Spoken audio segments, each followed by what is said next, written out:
Hello and welcome to another incredible top eight. This is the NA East region, week number 4, top eight. The 8 best competitors for this week are waiting to just duke it out here in good old fashioned Mortal Kombat. I'm Darth Arma, joined by Mr. Aquaman, and we are both extremely excited to call all these matches for you tonight. We have so much content ahead of us, but before we continue on that path, I do want to give a big shout out to PlayStation 4.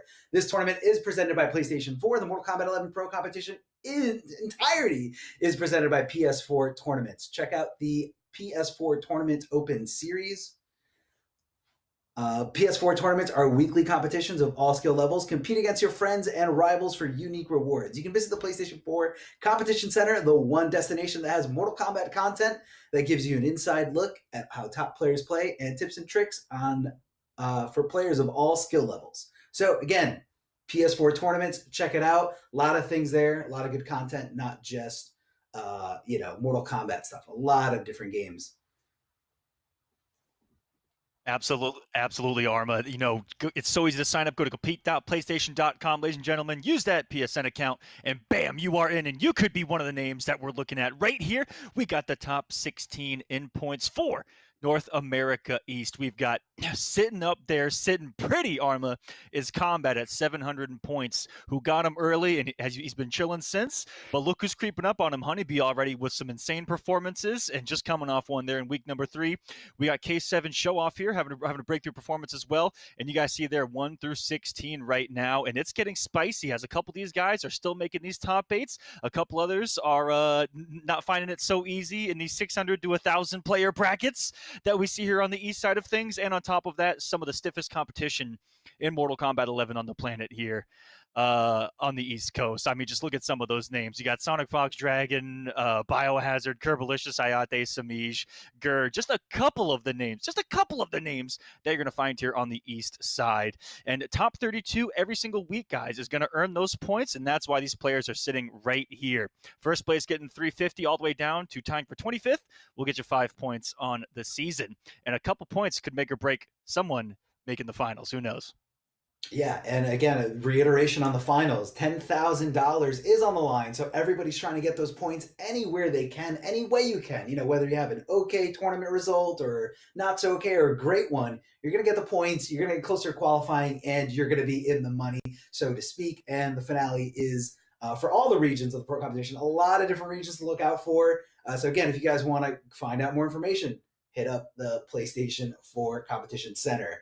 And another name, a name that's not on that, top 16 in terms of leaderboards, that we're actually going to be seeing a few names in today's top 8. Abyss, yes, making a great breakout, a great tournament run through winners bracket. And again, yeah, we got the top 8 bracket right here, so we can look.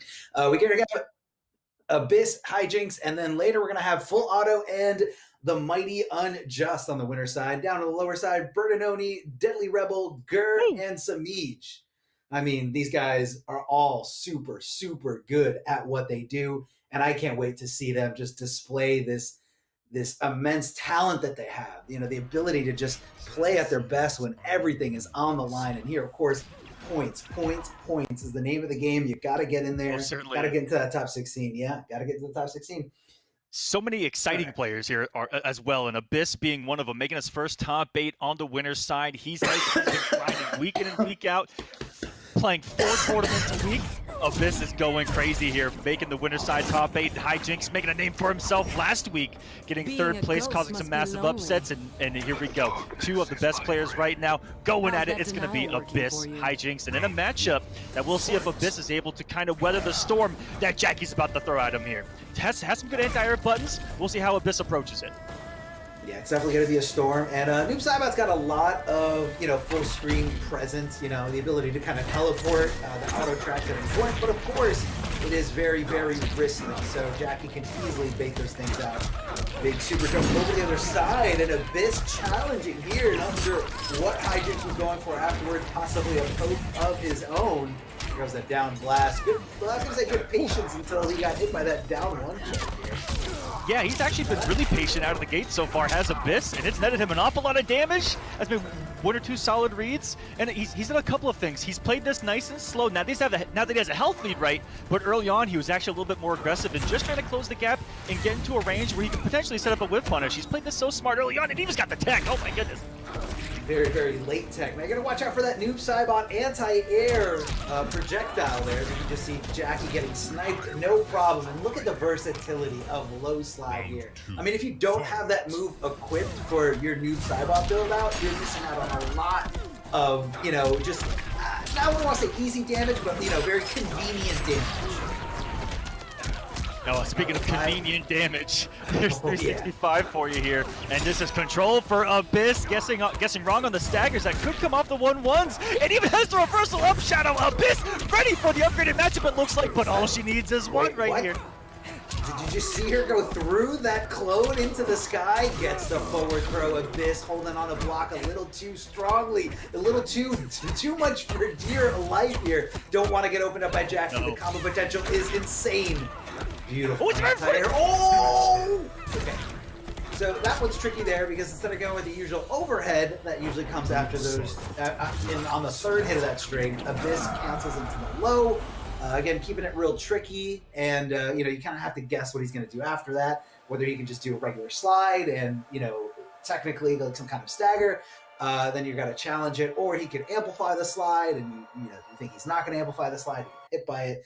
But again, Abyss doing a good job of containing Jackie in terms of like her airborne approach. You know, she was coming in from super jumps. He seemed a little hesitant on you know, on trying to anti-air. I felt like he thought maybe it was too obvious and that she wouldn't jump in that scenario. Maybe just kind of got caught off guard. But towards the end of that match, very, very strong presence in terms of, you know, the ability to anti-air.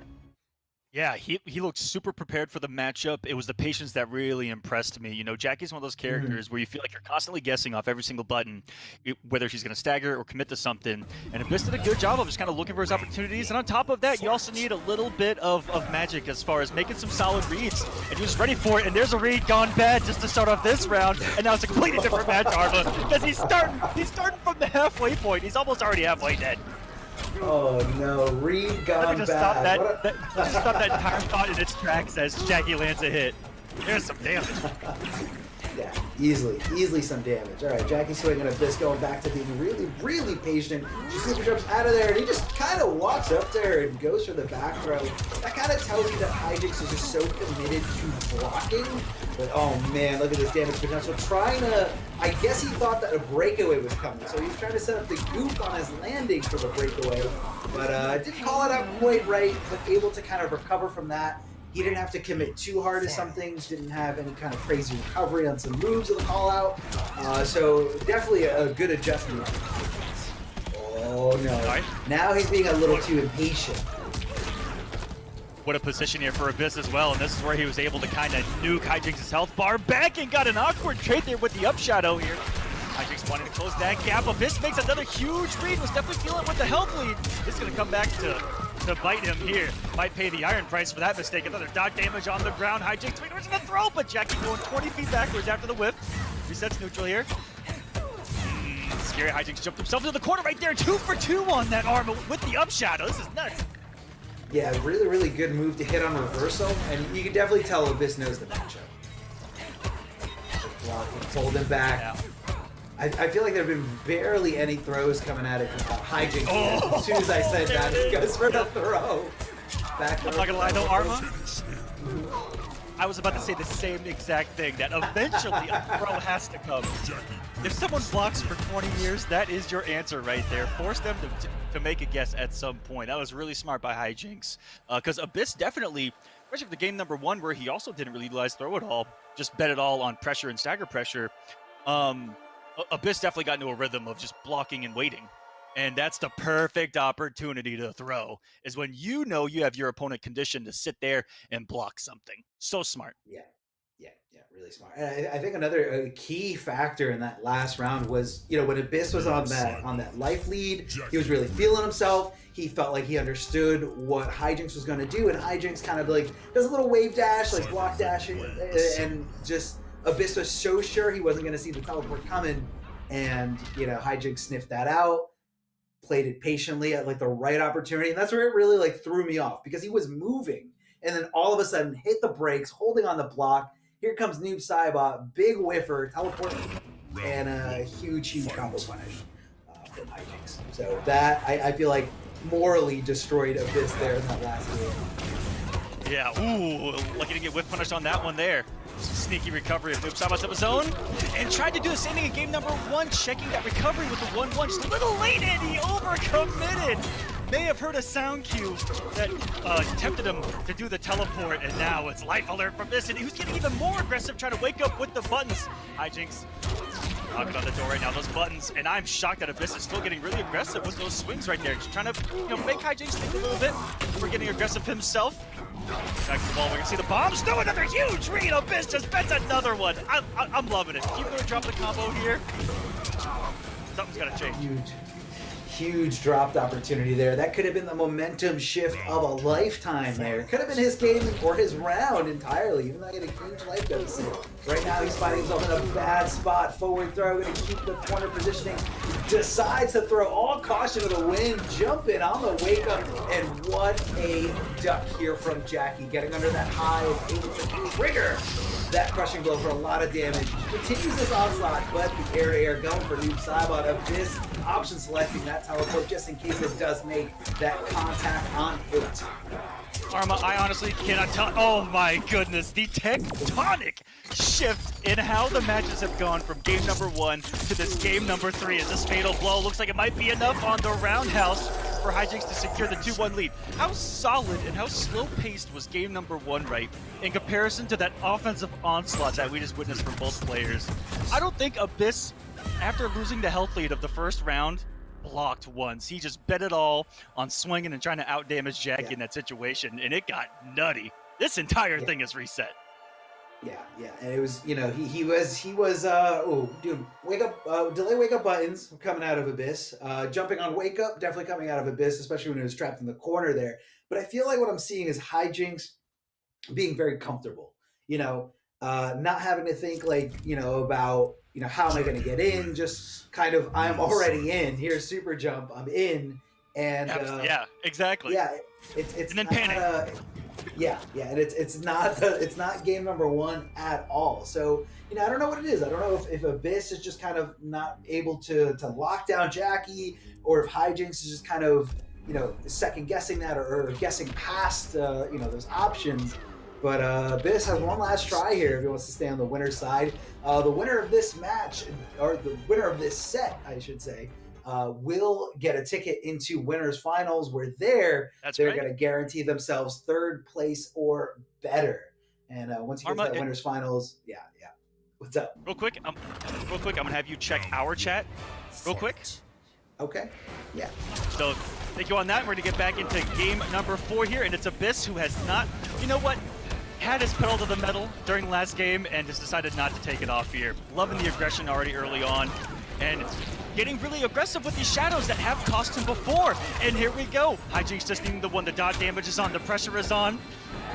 I feel like this entire match has happened right here in the right side corner, which is insanity. Such a high-paced matchup. Guessing wrong in the 1-1 as well. No conversion for Abyss, who's trying to take it, and no up shadow reaction.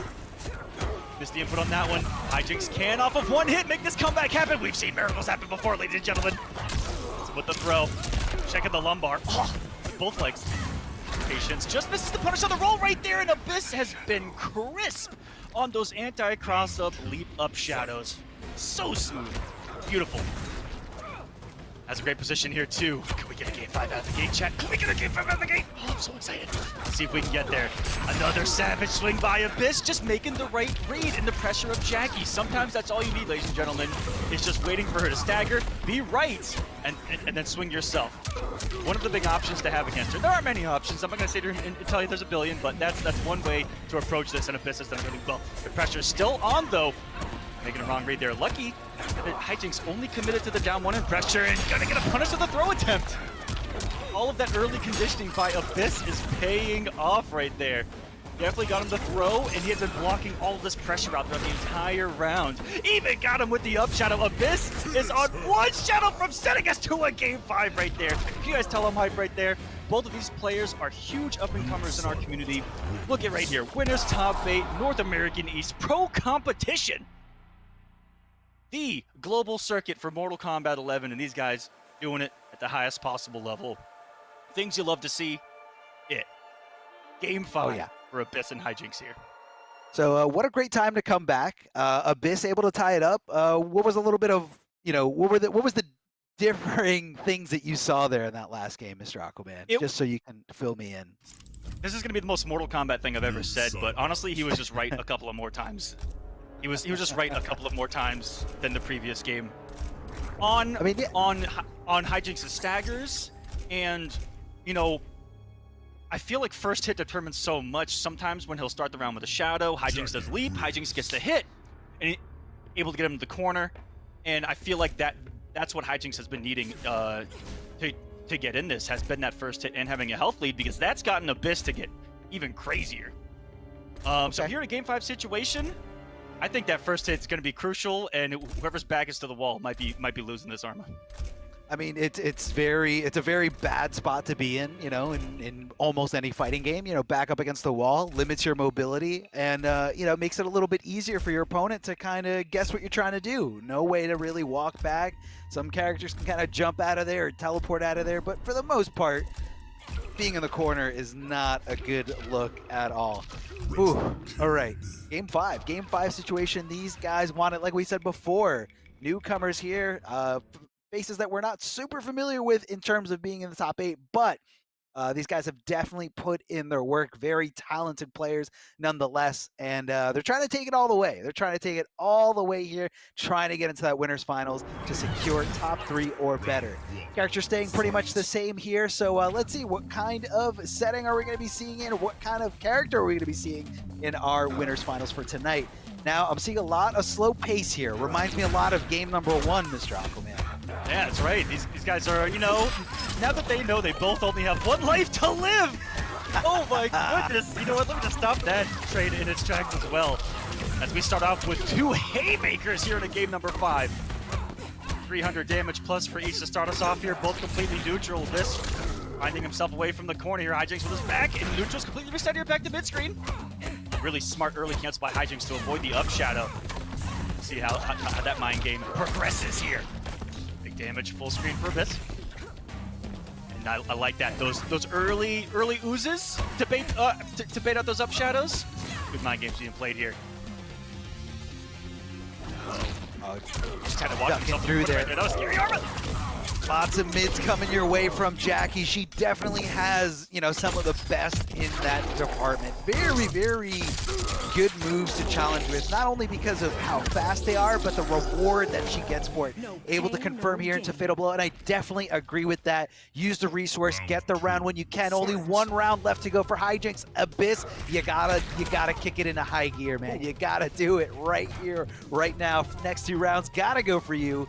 Trying to get Jackie to do something here. He's kind of like faking some kind of movement. I think he's trying to bait out Jackie into super jumping so he can hit her with the anti-air, but this time able to challenge at the perfect opportunity, confirming into the teleport, and there we go, not dropping the combo. Good damage, man, 43%. And hey, remember on Jackie, that's a little bit more. She does have a little bit less health. Does get the back throw. Good Oki for Jackie's position here. And just straight flossing. And with that kind of health lead, this throw not the worst thing to eat. Yeah, these throws for Abyss right now, he's like, you know what? I'm perfectly content with eating these. He's off his Fatal Blow. Yeah, she's gonna do some big unbreakable damage if I'm wrong. 1 away from taking it, and he's all on top of that, Arma. This has been a no-fly zone as we go to final round, game 5. Here in the Pro Competition, NA East. This is just the first match of the night, ladies and gentlemen. There's West on top of this. Tons of Mortal Kombat. Oh yeah, so much. This is literally the first set of many. And Hijinks going right into it. Hijinks overcommitting here, not anticipating that forward roll. And because of that, the recovery ended to his demise, but able to challenge here with some forward 3 action. The mids for days coming out of Jackie. And Abyss trying to calm down, trying to, set the tone to his favor, trying to relax, trying to get Jackie to super jump on Hijinks. Not biting, never mind, he did it, but didn't get anti-aired there. Double check from both sides, does trade. Abyss trying to keep it as safe as possible, amplifying the slide, trying to get the reversal, but Jackie not home. Jackie not in that vicinity. Abyss just challenging, saying, I'm going out swinging. Oh, this is where throw gets really scary. Abyss calling it out, and I can't believe that the one up shadow in the final round was the one that whiffed here, as we're in double life territory. Why not? Why not? Yeah, why not? At that point, it would have got you the win, if not very punishable at all from that distance. Trying the anti-air. This is so scary. Jackie trying to get over the things. Oh no, Jackie making the connection here. I cannot believe it. There was a lot going on the screen right there. A couple of things whiffed for both players, and it was Hijinks that found himself in the position at the end to get the punish, to get the victory here, and to stay on the winner's side. What a nail biter. What a set, man. Down to the final game, final round. They were whiffing all over the place. Noob Cybot's just trying to anti-air Jackie, and she's like stopping the trajectory. It was just all over. It's like Jackie was playing like some kind of platformer. And then, just whiff city there at the end. There were Jackie so many mind games right there at the end, too. I honestly can't believe that Hijinks jumped again. Abyss had just done an up shadow. It had just barely whiffed, and then Hijinks was like, you know what, I'm just going to jump again. And Abyss overcommitted to the string in that situation, and it came to that one little mind game right there of Hijinks, to me, making a really ballsy decision to jump again after a whiffed up, again, the up shadow almost got him on the leap cancel, and he just jumped right at him again. So good stuff to both, but that could have gone either way. That was awesome. Yeah. That was awesome. But Hijinks does take it, and Hijinks is incredible play there. You saw adjustment throughout that whole set, and Abyss was doing a great job too. But again, for all you Abyss fans out there, I know everybody's rooting for your boy. Still going to be in the lower bracket, or in the losers bracket, however you want to call it. And so not the end of Abyss's tournament life, but he is one step closer to being eliminated from this tournament. And if you guys peek down at that lower bracket, it is not fun. There are two really specific, and really tough opponents down there. And listen, I don't want to be anywhere near there. Luckily, the two I think that you're talking about in particular have to take each other out down there. But it's going to be... so it's going to be somebody's on that side. Poor Abyss plays the winner of that match, Gur and Samij down there. Gonna be waiting for him, and we got Bernanoni, Deadly Rebel coming as well. That Deadly Rebel, ooh, that collector, I'm excited here. And Full Auto making his pro competition debut as well, which we forgot to talk about. Winners top 8, first time here on the program. So shout outs to Full Auto on that, who has been doing really good in these online tournaments. I can personally attest to that. Did a really good job throughout the Coliseum and Champions, all those tournaments. Coming in here, boots and knocking with Sindel. I'm hoping. Hopefully his main hasn't changed in the past couple of weeks. And then the Mighty Unjust. So, I don't even think I got to talk about the Mighty Unjust. If you guys are used to open series, he's won 400 of them. And there's a lot of events going out there. So again, if you guys aren't in this specific region, there are a lot of different ways to qualify. Overall, 8 qualifiers. 8 qualifying weeks per region. The top 8 in point standings for each sub-region make that region's finals. Point structures are 350, 260, 230, 200, 140 for 5th place, and 70 for 7th placers in all these qualifying weeks. And remember, North America, East and West are going to have a $10,000 finale for those regions. And there's also going to be finales with money, $5,000 in each for Mexico, Latin America North, Latin America South, and Brazil, all $5,000 each. Intercontinental Combat, Europe East, Europe West, and Oceania and the Middle East are also going to have $5,000 per sub-region final. So again, if you guys are in those regions, definitely sign up, just to support and show love for the game, show love for the community, and get out there, make some friends, have some fun doing what you're probably going to be doing anyway. It's just a lot more fun to, get a shot at some glory, get a shot at some real money, and just have fun doing it. So That's again, if you right. guys are in those regions, do it and embrace everybody. Help this community grow. There's no reason to throw up walls or throw up, anything to just kind of just bring more people to the community. Let's be good human beings. Let's have fun. That's what it's all about. It's all That's about right. love, and it's all about community. So, going into this next match, so it's going to be Full Auto versus the Mighty Unjust. Just to kind of break down, what we're about to see here. Full Auto, I think for the most part, is playing Sindel these days, Hmm. and the Mighty Unjust, kind of a question mark. The roster, Yeah, definitely the roster. He's very, very specific in, but or non-specific in who he's actually playing. But tell me, Mr. Aquaman. it's all about who he's playing and the character that they're playing. Unjust is one of those guys that just he'll look at things differently than some of us. He'll look at a problem and be like, Oh yeah, what's the answer for it? And he doesn't care what the answer is. He'll use it. You know, yeah. he's not shy to counterpick you, and he's not shy to find out what you personally don't like and use that against you. He's a little bit of a savage in that regard, but that's why he's winning all these tournaments. And so here, it's going to be Good. whatever Mighty Unjust feels like is either the mental counterpick to Full Auto or the on paper counterpick to Sindel. I'm kind of halfway expecting maybe Cetrion, who just does well against everyone. It's been who he's primarily been using for the Open Series, but then there are those, kind of sub picks for him. Not necessarily that he picks up zero, but he might. But those secondary picks where it'll be if he feels like he picks up on a pattern of full autos, if he finds himself down, little things like that. And that's what makes the Mighty Unjust really unique is that he embraces everything in this Yeah. game to beat his opponent. It does not matter. Well, that's what I feel like. What kind of makes his stream so fun is he's one of the few streamers that you can actually go into his chat and say like, hey, can you play this character? I want to see Mhm. what they're doing at a high level, and he can show you literally any character. It's kind of insane, and I don't know how he keeps that like all in his head. Like it's so If I so ever learn tough. a new character, I'm just gonna hit up the Mighty Unjust if I'm being honest with you and be like, hey, Why give me the not? rundown real quick. What are the good matchups? What are the bad matchups? What Yep, buttons do I mash on wake up? that's How right. do I That's stop? it. And Which, that's we saw on display in that last match as well, where there was such defense coming from Abyss, and then he would just randomly turn the knob up to 11 and then start swinging in all those situations where it got his opponent in hijinks to kind of respect that a little yeah, bit and yeah. try to shimmy a little bit more. And it's welcome to Mind Games 101. Yeah, yeah. I mean, there's always kind of, this little, there's this element of anticipation or this element of guessing, and in a lot of different fighting games, whether someone's going to do, something, there's counterplay to that, or if they know that you're thinking about that, then there's counterplay to what you're trying to do. So, usually it goes full circle. Yep. And some games it goes, that circle's bigger, and other games that circle's smaller.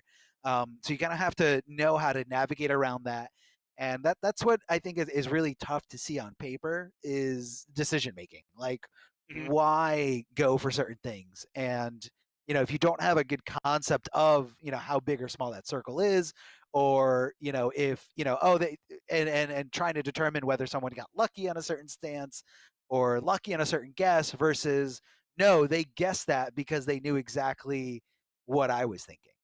It's And those are it's two different concepts. yeah, it's like rock paper scissors, but there's 20 things to throw.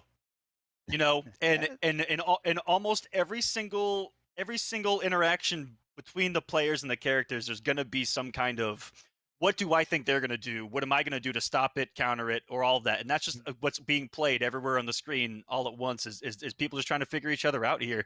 Fighting games are a lot more mental than people realize too. And when you see someone get into someone else's head, that's when you really start to see some craziness. craziness Oh, or look at very that! like I told Arm that, and he was one-sidedness. like, "Ooh, Oh, yeah." When someone's in someone's head, they just. Oh. I always yeah, think no. back to like Scar when he does like short hop nothing down to and fishes out a high and gets it down to a crushing blow, Yeah, and I'm just like, yeah. you know, Yeah, and that's an example of, thinking a few Yeah. steps ahead, or at the very least one step ahead. And again, in those games where that decision-making wheel is a little bit smaller, being you could easily be like too many steps ahead, and then you're back to like square one, and you're just like, oh, I making the wrong decision because Yep. I'm giving too much credit to what they're thinking about. And it's all, you also play against different players differently, whether someone, when you're playing against someone who doesn't know, this super high level intricacies, or, players that play more on feel rather than playing on frame AKA data. dangerous players in Combat League is. It, it can be. They can be. Oh yeah. I've seen a lot of upset If someone's cases. unpredictable, it's one of the scariest positions to be in fighting games. That's it's a pretty good thing like a good chip to have on your shoulder. Low key on that Yeah. one. Yeah, yeah, and then the other one is which I guess kind of attests to that the player that refuses to be conditioned. You do Yeah. something, you hit somebody with paper and they do rock like 5 times in a row, and then on that 6th time you're like, all right, I conditioned this guy. No way he's gonna throw rock again.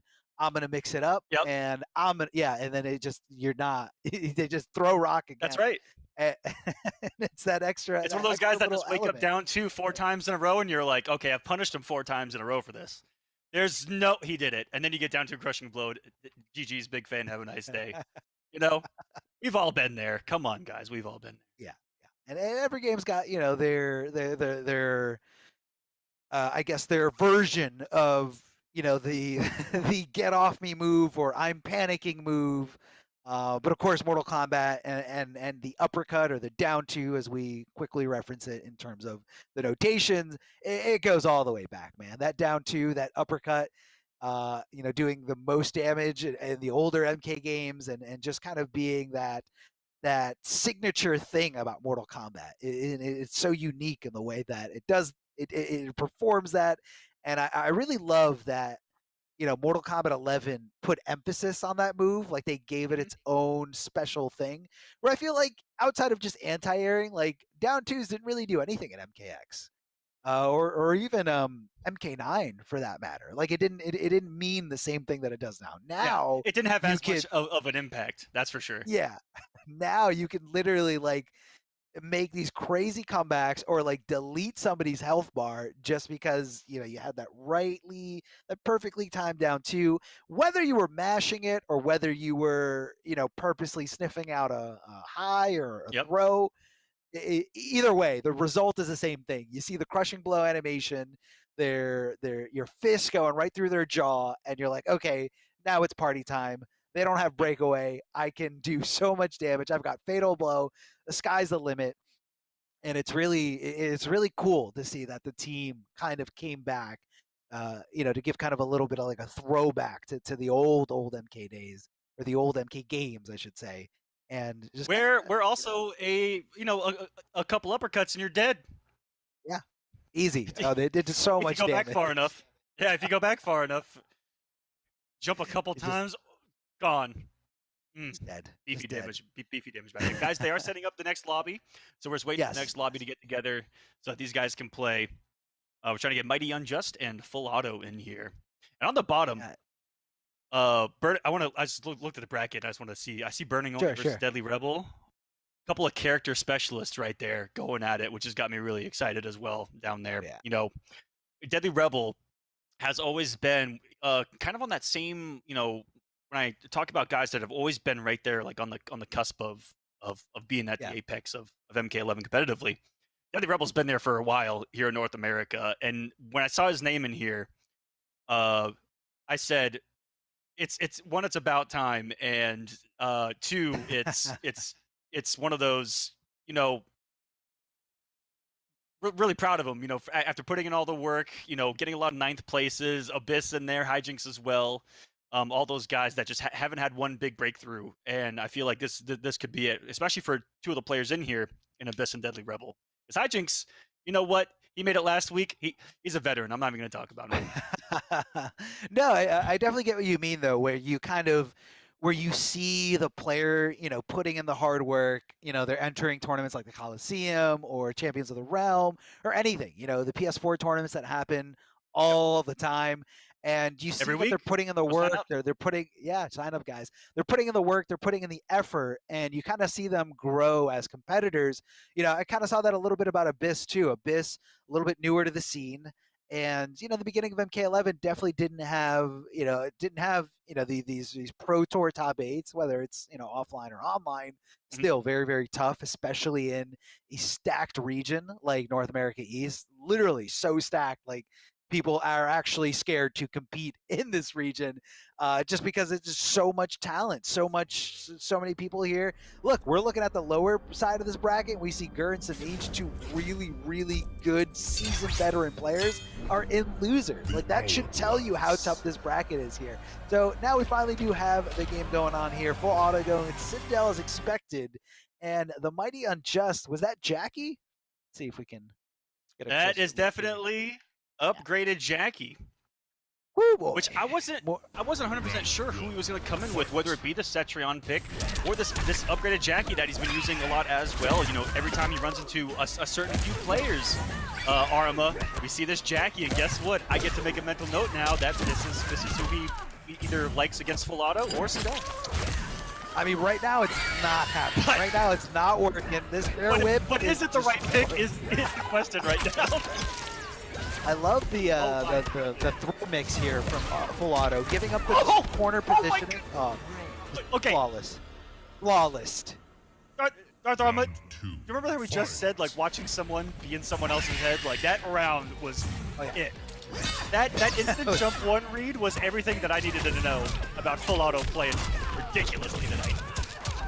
So on point, but hold on, can we turn this completely around? Tries to go for some mids to put herself at plus here, but instead Full Auto challenging perfectly with the delay wake up, tries to neutral jump, tries to get crazy, double overhead, very, very, very unsafe. So if you guys can see that combo, that is what Full Auto is risking every time he goes for that air whip, that air whip. It does hit as an overhead, so it is very tricky. She can cancel, jump in from it. So it's again, but super duper risky. And Mighty Unjust showing in full fashion how to do it. How's he coming back from getting flawless in this first round? Tries to use the dirty matchup, and look at that conversion. Short-term memory, it never happened. That flawless victory in Mighty Unjust's mind never happened. It didn't exist. Full Auto gets the forward throw here. Oh, and the crushing blow on it. This is definitely doable. Fatal blow is in play. The screamer about to play. He just reacts with the fatal blow. One hit to determine it all here. Less health. She has less health, so it could be very close. It hurts. Yeah. No. I think she's good. I think she's good. Forward roll, getting really aggressive. The Mighty Unjust doesn't want to block anything and doesn't block, or not able to block there. Looked like the Mighty Unjust had no bar. No defensive bar, no That was a really good reaction because I was trying to break down everything that was on the screen, and Full Auto did it quicker than I think both of us, because I don't think we realized that he did not have any defensive bar, and I thought that he took a risk there for a second. I had like a heart skip, like a heartbeat skip right there. I was like, oh no, it's punishable. But really calculated kill there by Full Auto. That was so fast. Yeah, it was quick. That was extremely fast there at the end. I wish I saw a little bit more patience out of the Mighty Unjust, in those last two rounds. Before and after getting hit with that fatal blow. The fatal blow happened because, he just went in super jump swinging, got fatal blown, and then afterwards, you could even see the aggression continue in terms of, him going with a forward roll because he just wanted to close the gap as desperately as possible. And they're coming off that meter, that last meter that could have got him one more situation had he not spent it on that forward roll. But the Mighty Unjust sticking with this character, and I do get it. Just a few adjustments, especially considering that he got flawless in that first round. He was able to have a good round number 2 and round number 3. Cartwheel in, cartwheel out. Very tough string to deal with in terms of fighting Citadel. So always got to watch out for that. Mighty Unjust converting beautifully here, 40% on the board, taken away here at that life bar, but doesn't get the punish there twice. Citadel just whipping that kick. I mean, but he's specifically calling out like a jump attempt, I think, or maybe he's doing a preemptive flaw of 3. Oh no. What?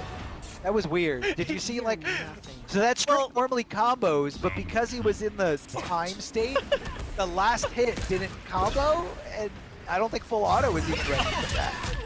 I don't think anyone was ready for that. Very specific, He went for like very weird stuff. I like that he went for all of his mids right there because I need to go to the profile, and there's the scream. Big damage. That 364 for it, and against that 950 character, we all of a sudden have a health lead already. Hey, able to mix it up, get that nice reward here. Very risky stuff, but it can get you back in there. Ball is blocking from full auto, minimizing that chip as best as possible. Lots of mids coming here from the Mighty Unjust. Not sure full auto was holding up, but he definitely was not blocking there. And the Mighty Unjust able to tie up this set. I think so far, you know, if you're looking at round for round, decision for decision, I think Mighty Unjust is feeling comfortable. He, you know, is in control here. So I think it's up to full auto to make some kind of adjustment. I don't think picking someone besides Sindel is necessarily the answer, but something's not working out here. Something's not clicking. Something's not stopping the Mighty Unjust. Again, he's willing to use whatever character he needs to, you know, kind of seal the deal. As Mr. Aquaman highlighted earlier, like we're just going to, you know, we got to pick what we got to pick. Yep. Whether and everybody hates it. And it really let us know that Unjust likes this matchup in particular because on a loss, he didn't switch. And that's really big because you almost never see him not switch characters on a loss for Mighty Unjust. Always trying to make a quick adjustment and always try to use that information that you gave him in the game prior against you. And so in game number 2, he said, you know, all that information given him in game number 1, he was perfectly comfortable with. And that goes to show the confidence in him as well. It's the game 3 here, but even you were talking about how it kind of felt like Mighty Unjust already retook control of the set just in that last game. Yeah. And if you look at how close game number 1 was, like it came down to the wire, one fatal blow determining it pretty much. But all right, full auto already looking good here, connecting that throw. Mighty Unjust looking to block. We're going to do something. Not getting crazy. And speaking of crazy here, full auto throwing all caution to the wind. Says I'm going for the overhead. This is going to 40%. This is, you know, the character this is, right? I mean, you know what character this is. Love the cancel here. Yeah, something you're not going to see too often. One hit the fatal blow. Definitely bet it all on the low right there. So scary now. Oh, that's going to do it. Random fatal blow, one neutral jump read for full auto. Catching the whiff of Unjust gives him another round here. This has been nice and kind of unpredictable. Good back and forth. Yeah, the both neutral of them jumping here. Yeah, both of them are. Oh, yeah, go for it. The neutral jumping here. Now, this is something I just picked up on, like what full auto is doing. So he's neutral jumping and hitting either the hair move, which is, I believe, neutral jump 2, or the kick. And those are two very different approaches in terms of, you know, how to whiff punish them. So the kick's going to be a little bit more stubby, but it is more plus on block, whereas the hair flip, a lot less stubby, but definitely not advantageous on block. Double overhead here, so tough to deal with. In terms of, you know, the mix or how you're comfortable. Usually people are like, oh, I blocked the jump in, it's my turn to swing. This has been some insane mix by full auto so far. That one shimmy to back 3 was huge, but it's going to be fatal blow, unbreakawayable. And that's going to be the round for the Mighty Unjust. Woo, does this character do some damage. You're never safe. You're never safe against Jackie. You could have Sindel's, you know, size, I don't even know what size, what they get, size 9 stilettos down there, coming to knock him with the forward 4, but I'm going to hit you one time, and that's going to be the life bar. Nice anti-air by Unjust. That's something you see against Sindel. A lot of people respect that jump kick an awful lot here. And a little bit of unforbidden finish to the string. It's okay, it's safe anyway. See what the mix is going to be for Unjust. Let's the overhead rip. Oh, good throw tech there. Able to challenge, but it looked like some kind of execution error here from the Mighty Unjust. Doesn't get the downward blast. It converts some good damage. Also doesn't get the whiff recovery there from that jump in from Sindel. Very tough to challenge. Again, a good range of those different buttons when she does take to the air. Makes it really, really unpredictable. Nice cancel, fakes to throw. Mighty Unjust looking to throw tech, a throw that never happened. Full auto, trying to keep Jackie at bay, but we all know Jackie is one leap away from making the comeback. Hits the down shot, oh, able to block the down one. No, yeah, he had nothing. Oh, Literally the had double nothing down left. one? Wait a minute. The double down one for the closeout? That's a Mortal Kombat X player right there. I think it was a good decision, and this is why. This is why I think it was a good decision, because of the spacing that he had there on that down one and the timing of when that down one came in contact. Obviously it was the right call, but it is very scary. Like if your down one gets blocked clean, you're usually pretty negative, and Jackie has a really, really good way of checking you with, her mids. Mids are really good. Forward three is really good. So kind of a scary decision there by Full Auto, but because of the distance and timing, I think it was a good one. So you're saying, uh-oh, I mean Cetrion's on the screen. Cetron is on the screen. I want to touch on one thing real quick. How savage would it be if that comes back later on in this set to where we see Full Auto, and I'm just making a commentator's read. We're gonna see down one hair flip eventually. I'm just gonna put it out there. Down one hair flip. It could happen. It could happen. That's the mix-up when you implement multiple pokes into your game like that. I've been there, baby. It's very, but there's very a different monster on the screen for Unjust. A completely different monster. Yeah, this is a more of a passive, laid back, more zone heavy guy. Cetrion, well, she does have a really, really good teleport that can get her in, instantly or away instantly. For the most part, she's going to be trying to set up, some builders. Oh, beautiful, flawless block up three there.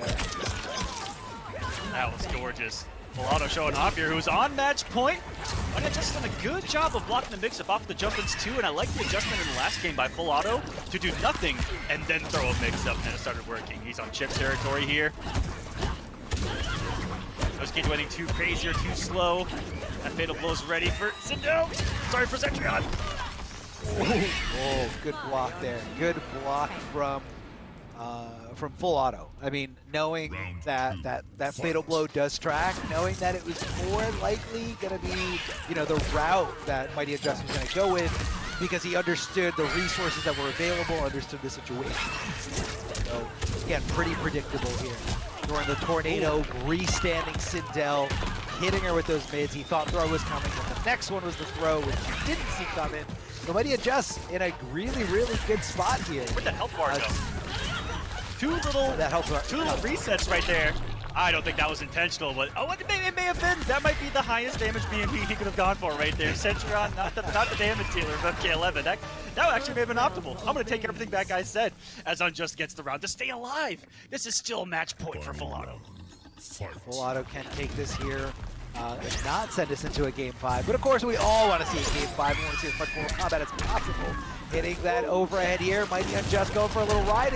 He's been getting so aggressive with these teleports. He's been calling it out so perfectly here. The teleports from the Mighty Unjust are insane. They're on another level tonight. Challenge it back with, again, one of the best highs in this game. Definitely Cetrion stand one. Super duper fast. It's a wall in and of itself. And I realize that by saying that she does have a wall, she's got multiple walls. Her normals are some of them. Oh, that was very scary. I thought that screen was gonna make you actually throws the ball. Oh, punish here. Yes, we do. Yes, we do. Fatal blow to maximize the damage. This is not gonna be enough to kill. The solar beam, as Mr. Aquaman says, not gonna be effective enough. Down to nothing. 4 or 5% left here. Trying to hit that air boulder. Flawless blocking, such a crucial thing, and then he mixes it up with the block throw.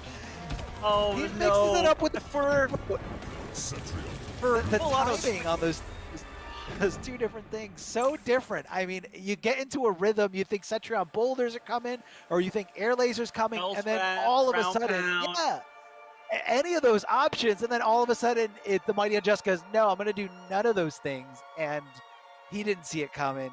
It kind of throws that little that wrench into this whole bag of anticipation, and that's why he did it. That's why it was a good shot there.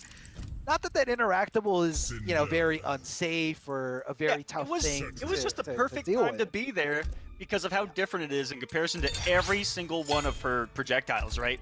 It was a good distance to jump Hell's Wrath. It was a good distance to jump a boulder read and be safe because of startup. It was a good distance to jump and read ground pound. I think that was a good jump. If I'm being honest with you, it just happened to meet something that was completely unexpected, and now is probably giving birth to a chitin. That's it. Well, meeting its destiny here. You know, that's where it belongs. Mighty Unjust helping just a little bit there. Trying to throw that boulder, and look at that mobility from Sindel. Like, even though that move is super duper unsafe, it gets it from point A to point B so quickly. And here comes the screen crushing blow. Lots of damage, trying to get the momentum on his side. Good block of the overhead from the Mighty Unjust. Hitting it perfectly here, challenging with some down ones, faking the throw, and full auto does guess right, able to jump out of a bad situation, trying to mix it up here, and the Mighty Unjust textbook punish coming out of him. Cetrion, so insane right now, so insane today, but full auto still trying to hold on to whatever little life we got here. Oh my god, Hitting it all too! What a call out! Unjust has been so good at reacting to those cancels, and this is gonna be awful close. This one might kill. She might be a water type this time around. Hold on. No. She's alive. She's The alive. solar beam. Here it She's comes. alive. She's alive! Effective. 2% left. Oh, Down to no! nothing. Oh no! What was full auto trying to do there? I mean, there was definitely an input error there, or two. Oh, Yeah. that one hurt. That one hurt. Somebody Unjust. Now adjust match point.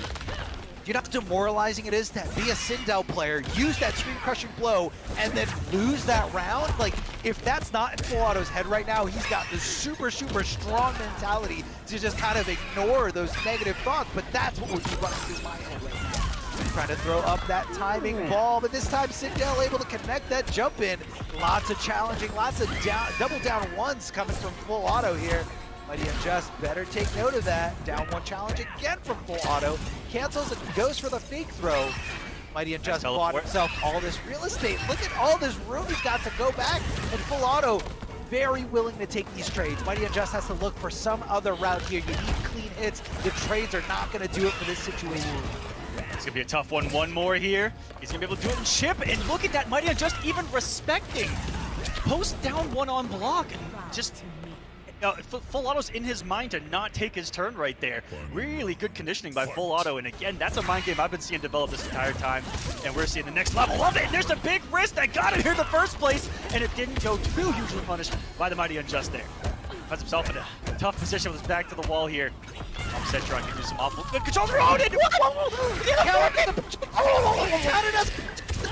The question requirement is that it has to go through projectile. The projectile was behind her, but it's still captain. Oh, then he died! He's dead! Was We were talking about Mortal Kombat, and then he died! Bam! Fastest round. Wham! Bam! Thank you, ma'am. Cetrion taking it 3-2 off of one of the craziest crushing blows I've ever seen in MK11. That one caught me off guard. Yeah, Mighty Unjust just looking incredible here. I mean, again, going back and forth with full auto, you know, moving a little bit on the character select screen, but as soon as that wall crushing blow hit, it was just dude. Yeah, that was everything. That was like the all final logic nail in went the out the coffin. window. Yeah, Oh my that's God. where. Oh man, it's really hard not to buckle under pressure like that, and you saw the immediate down to crushing blow afterwards, and that's all she wrote. But that's what it came down to, and gotta give credit to full auto. Hopefully, it doesn't affect him too much there. That you know, I think we all felt that crushing blow from Cetrion. That one absorb on what looked like the first shot, activating the crushing blow on the amplify. That's something that you don't see every day. No, it was such a weird exchange, or like a weird interaction, you know, between those things. Cause like, you know, the way that I guess that crushing blow is designed is it's kind of hard you got to kind of anticipate projectiles, but you know, I think it was designed with the anticipation of like a traditional projectile, like, you know, a knife throw, or, you know, an ice ball, or, you know, and the wall is supposed to go through it. If the wall nullifies the projectile and then you amplify and hit, that's when the crushing blow triggers. But it was such a unique projectile from Sindel, where she jumps in the air and hits you with those, you know, low looking moves. Yeah, she shoots at the ground, and she shot at the ground behind her, but the wall came up and it still worked. It still connected, crushing blow. And I think full auto at that point, he was just like, I'm done. I'm checking out. No way. No way that just happened to me for like all that damage. It still could have gone either way. That's what's amazing about that set, is that both of these winner side matches were game 5 down to the wire. And even though we see, characters like Jackie and Cetron moving along, kind of the usual suspects of MK11, those guys. Yeah. But game 5s, so close between two up and comers, two character specialists. In full auto and abyss, still able to take it to game 5s in both and be a hit away from being a completely different winners finals than what we're going to see.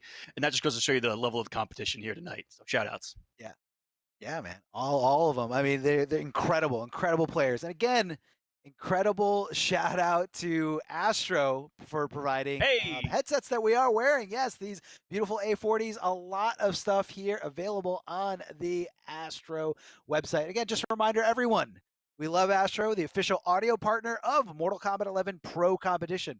All the caster audio is provided by Astro for the entirety of the season. Please visit astrogaming.com to find more information on all of their officially licensed PlayStation audio products, which are available now. I mean, a lot of good stuff here. And again, just to reiterate on the quality, how comfortable everything is, we can wear these for hours and it's not going to hurt us at all. So good. And you guys deserve it. Treat yourselves. Go out there and buy yourself some Astros, upgrade your setup just a little bit. Very, very easily. Get some high quality audio and get a great mic so your friends can hear all your qualms. Arma, what? Who is that? Who is that character on the screen? I am seeing Frost. So I remember seeing Bernanoni saying on Twitter that I believe he got top 8 using only Frost. Got to check my notes here. Don't know if it says anything about that, but I want to say that he posted something on Twitter earlier yesterday about getting top 8 with Frost, which is, a character you're not seeing as much, especially not recently. I've got here a couple of notes as well. Shouts to David for actually doing a couple of quick questions with some of the players, and this one made me laugh. Deadly Rebels, thoughts on this match? You like my setup? There's a little bit of an MK meme right there. A lot of these guys have been making some really good memes in their responses. And apparently they've met before because Bernanoni says, well, we meet again. This is exciting. It's not a match you see every day, especially these top 8s. Yeah, so this is Deadly Rebel. I misspoke before. I said Bernanoni, but I meant to say Deadly Rebel is the one that's using Frost here. I know Frost was kind of a prospect for him like a while ago. Maybe not like a serious, secondary character. But, I mean, to go on this character here, spending what could be a tournament life on this, I think it means that he's very serious about this character pick. Yeah. One of the best things about Frost is her ability to anti-air with jump down 3, which is what he's looking for there, but Jade kind of messing with the trajectory. And are you really playing Jade if you're not just randomly getting down 2? Exactly. Are you see really playing Jade? I better see those emotes in the chat. Y'all got them? Let us know. And for Rebel, this is almost, if you look at the way that he's always approached a character like Collector as well, it's no surprise that he's found another home in Frost. He loves putting things on the screen as well, whether it be the auger, whether it be the head on the ground, and the vast amounts of huge arcing projectiles. That sounds like the way Deadly Rebel played Collector to me, who was more of a spare change main than anything. That's why I say that. I think he likes long-range normals as well, whether that's, Frost down 4. Who doesn't, baby? Yeah, I know that. Good conversion here from Bernanoni, just kind of trying to maximize the damage. And speaking of damage here, yeah, nothing you're going to do about that situation. Here comes the crushing blow. Frost down to pretty much nothing in the air. Tries to break away, but definitely not going to mess that up. Bernanoni, and I love that he kept it nice and simple there at the end. Seen a lot of people drop a lot of combos, whether it's in Combat League or, top 8s. Just keep it simple, Know the situation, and that's what he knew. He was aware of the health bars. He wasn't like, oh, this might not kill, or, will this kill? Very confident that she had absolutely nothing left. kept it simple, dash up, down 2. That down 2 reaches from so far, has such a big hitbox. No way in hell that was missing. No way. So both, it looks like Deadly Rebel's sticking with Frost here. And I don't know about that one. Yeah, he just got nothing going there in game 1. You know, all those heads he put out is with this cryogenic. I actually forgot the name of the special. I'm about to look at it here as it comes up. But the cryogenic crown, every time he put that out, I feel like he got punished for it. Like, it had so much recovery, and Burning Oni's aggression in those moments were really smart because if you think of a setup character, you know, it's that time to set up that he hasn't gotten on hit, so we try to set it up in the neutral, and in the neutral, she's going to be really negative at all. I'm leaving. See you later. Never mind. See you later. Pack throw here. Okay, Burning Oni continuing this onslaught with Jade. Trades are definitely not going to be in Frost's favor. Although this projectile is multiple hitting. A lot of Frost players say it's really, really bad, and you know, you never really want to trade for it. It's more for, you know, situations where, you know, they're down to nothing. Good block of that low exploding head coming out of Frost. Able to convert into Delia's dance here at the end. Ooh, tries to get the up 3 on the recovery from Frost. Frost able to launch here thanks to that crushing blow. Gonna enhance this combo ability with those augers. Ducking right under, but the bomb there from the head. Able to, you know, kind of cover all her bases here. Keeping Jade in the corner. Jade go for the interactable. It just is poised right out of there. Ooh, maybe that doesn't count as a projectile. I know that Jades don't like this because of the ice bomb, but does the cryogenic crown not count as a projectile as well? Could be a difference maker here. Yeah. You haven't seen a lot of glow from Burning Oni at all. No, I believe the bomb doesn't, but I think the straight, yeah, that counts as a projectile. We just saw the purple stuff going right through here. Both players down to absolutely nothing. Trying to just... Oh, that was a good call out. That was a galactic rain. Possible reaction? Possible I didn't think it was a reaction, but how cool was it that Burning Oni used the stage to traverse that entire map multiple times, and for Rebel to call that down was pretty cool. My man got mobile. Yeah, no, it was definitely the right call. Probably would have spent it too, but very, very expensive for Frost to come off of that fatal blow. It is just a good resource, you know, to be able to lock down any character. Like, just the threat of it. Not able to convert there. Huge dropped opportunity here from Deadly Rebel. Yeah, too early on the down three. That was great. He was really too big early. on having a higher hitbox to it, using the right pull himself. That was just crazy.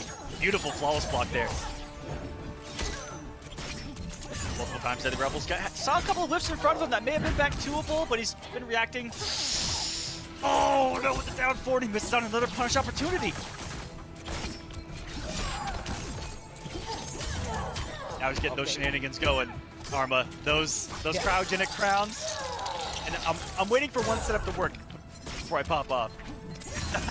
Usually when it works, it's kind of like a snowball effect, not to dive into, you know, the frozen aspect of her. But, you know, it's very momentum based. You know, once you get it going, it's, you know, she can kind of, you know, play against you trying to avoid the head. And a lot of it starts off from like the throw setup. So that's kind of why Burning Oni's just staying away from her, staying as far back as possible to try to get. Oh my! Did you look at the time? There's 4 seconds left. 4 seconds, and it would have been a different story if he hadn't closed the gap, and that was just some extra pressure alone. I haven't seen if Burning Oni brought Delia's dance or not. I've only been looking at the cryogenic cross the entire time, and there's the down 3 put in some work. Yeah, no, he does have that. Just want to quick here. He was using it a little before. Down 2, but looks like he opted not to go for the crushing blow, or I don't think she actually used it already. That's going to be very, very negative. So good challenge here from Deadly Rebel, but Burning Oni playing pretty respectfully. Oh no! He's been missing that punish so much, and it's, you know, you got to punish Jade while she's still in the air. She recovers immediately as she hits the ground. So a tough thing to deal with, but yeah, you got to. I mean, you're doing down 3 and it's simply not working. Huge health lead for Oni right now. Spacing him out right now. Clean keep away. Now wait a minute. Nice. He's had every answer the moment that Deadly Rebel tries to get that crown going. He's been able to avoid it. The avoidance of Burn and Oni, something we don't talk about an awful lot, has been sensational and takes the turn. Perfect button, and Oni could have gotten snowballed right there if he didn't press that down one perfectly. That was scary. Very, very scary. I mean, it was regular punish there, and I guess, you know, this is Burn and Oni showing that, you know, he's familiar with the matchup. Now, this is you know, back when we were locked to variations, this variation of Frost was always kind of seen as a gimmick, or always kind of seen as like, well, you know, it works the first few times you play somebody, and then they figure out how to avoid, you know, the rolling head trap, and you know how to not get looped by throws, and throws. Yeah, so matchup knowledge against this character for sure. It looks like he's got it, or some at least. He definitely has it. Oh, I know you were excited about some collectibles. Wait a minute. Oh boy. I saw the vial. I want to say it was vial something teleport. I'm 5% sure. Here on the loading screen, if we get the full screen here, so I can command grab, teleport, bag bomb. This is a good loadout. So he has the bag bomb for the plus frames, command grab for the mix-up, and the teleport for the mobility. This is a good collector variation. Oh yeah, oh yeah. You're definitely gonna want that mobility. You know, going against a character like Jade, she's gonna be jumping back from projectiles. She's gonna want to be at full screen for this matchup, and gonna be up to Deadly Rebel to chase him down. Oh, I believe actually those normals in that strength, do those count as projectiles where he throws the knives out with his other hands? That's an excellent really question. sure. I mean, a lot of weird properties here. A lot of weird properties here we can see.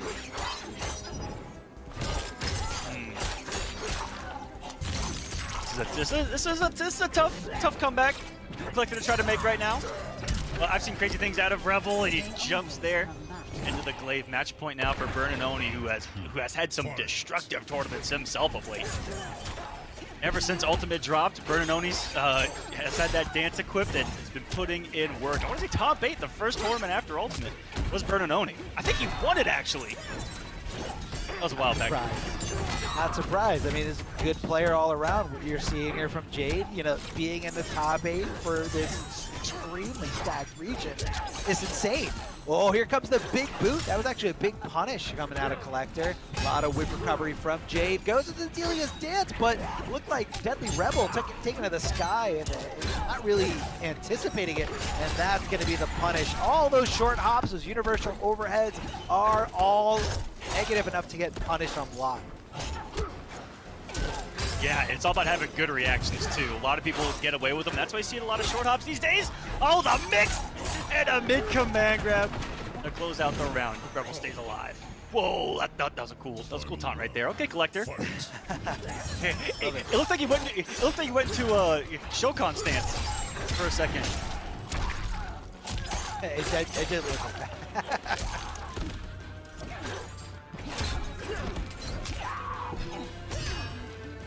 Oh, fuck. On a second. Or may have punished that.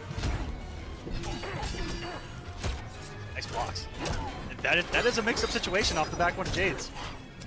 Naturally ends in the overhead, and oh no! Every time she whips a glaive, Rebel's punish just hits air.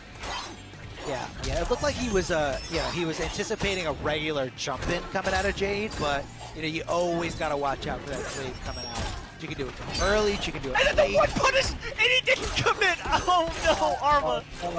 Arma, not like this. Oh, hefty help me though. Here. Jail. A lot of short hopping attacks coming from these guys. Right into Delia's dance, trying to keep it nice and low. No. Oh, able to convert into the fatal blow. This does pretty good damage. I think he's dead. If he's not, it's very, very close. That's one more kick. Oh, it's 2 more. Oh, yeah, that is gonna be it. Burn and Oni.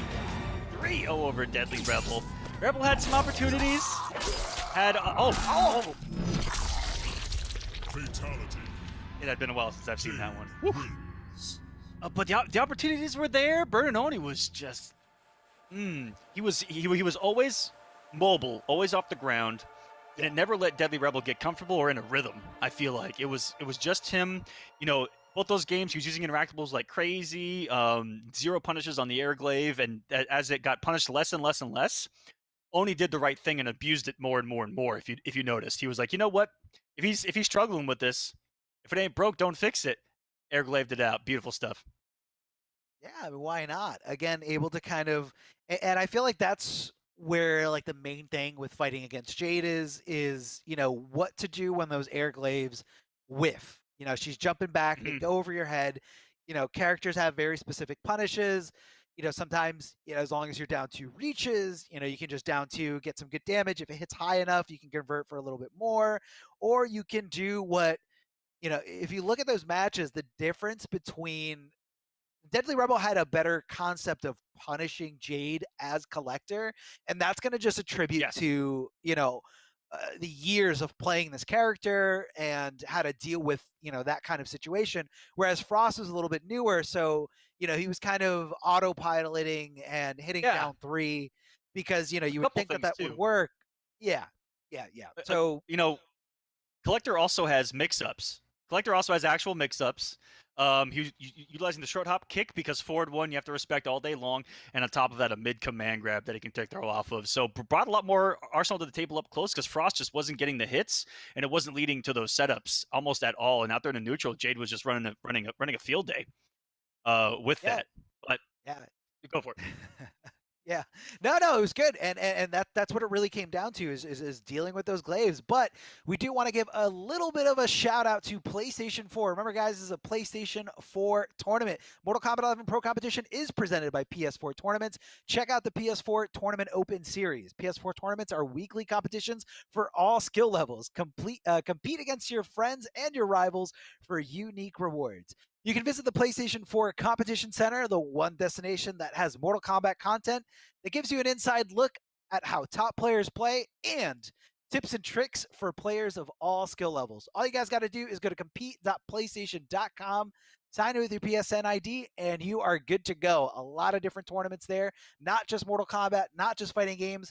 So give it a try, give it a go, and check out what we have to offer there.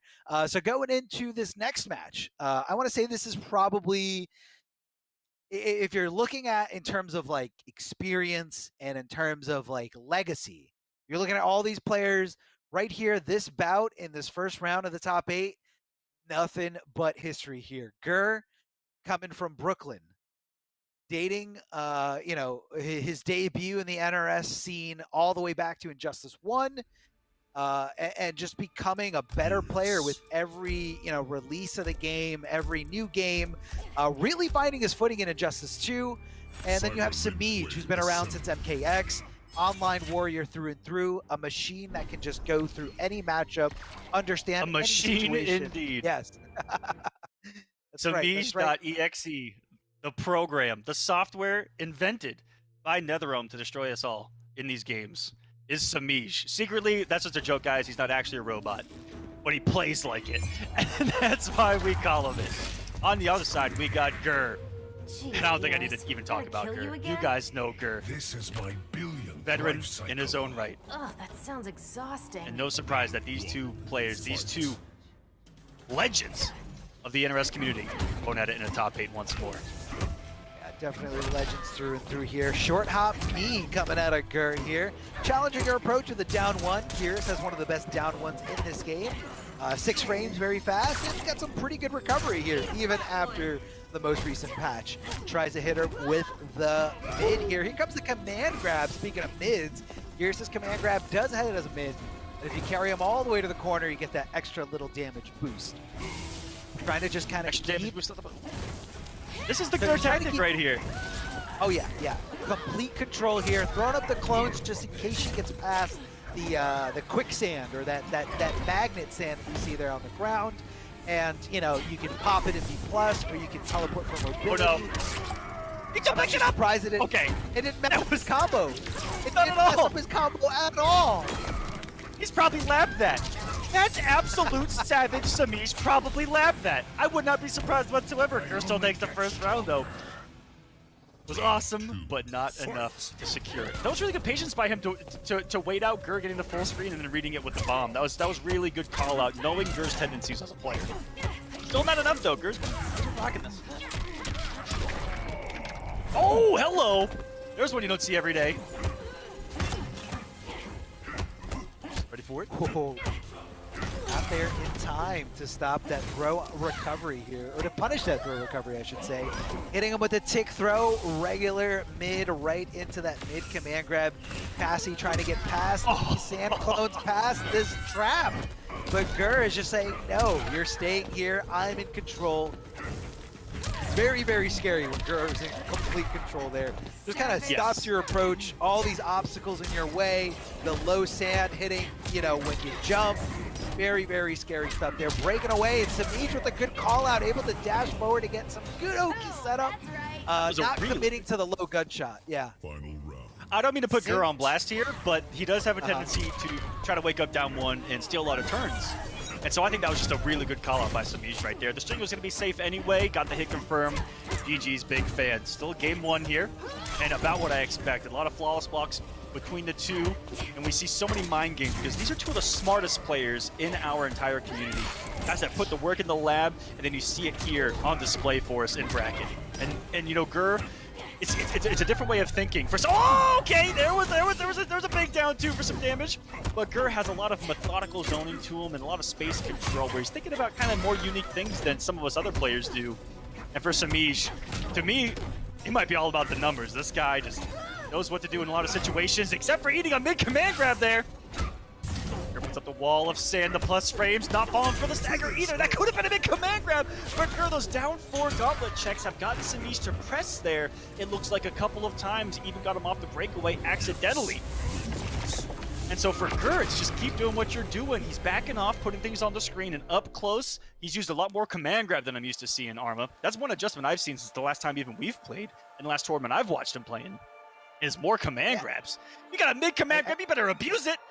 I know that game. I think, oh yeah, you definitely know all about abusing mid command grabs. I think it's because of the type of player that Samij is. He's very methodical. He is very patient. So when you have something like a mid command grab against a patient player, you want to utilize it because you're forcing them to jump. And when you force them to jump, honestly. You're putting. as a former competitor and as someone that still tries to compete with these guys even at a casual level, the more patient players for a command grab character to me are the best ones to play against, because they're sitting there looking for something and it forces you to do something.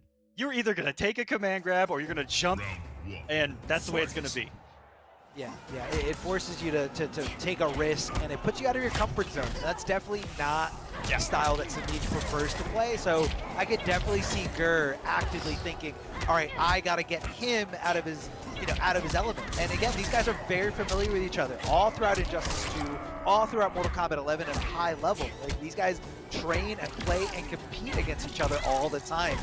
Just kind of trying to lock him down here, and Samij the third time going for that string. This time Gur doing something about it. But right now, not looking too hot here as Cassie just kind of takes to the sky, applying all this pressure. But here comes right under the high gunshot, and Gur gonna be cashing in big here, forcing her to come off that breakaway. Here comes the command grab, but that's okay. She's got a lot of real estate, a lot of room. Oh, not anymore. No shot.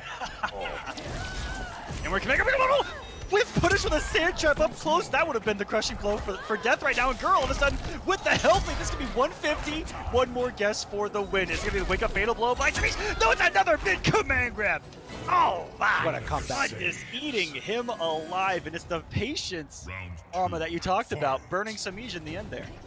Yeah, the patience is what was killing him there. I mean, he just kept blocking, but again, you have to realize what's at your opponent's arsenal. What does he have? Mid-command grabs, you know he's gonna hit those. Again, hitting it, that extra little damage boost in the corner. Thank you, 50%, no problem at all. Big jump in, and what a conversion from Samij. Standing position, Gur looking to jump away, and I love the delay there from Samij, able to just make sure every single shot hits its mark here.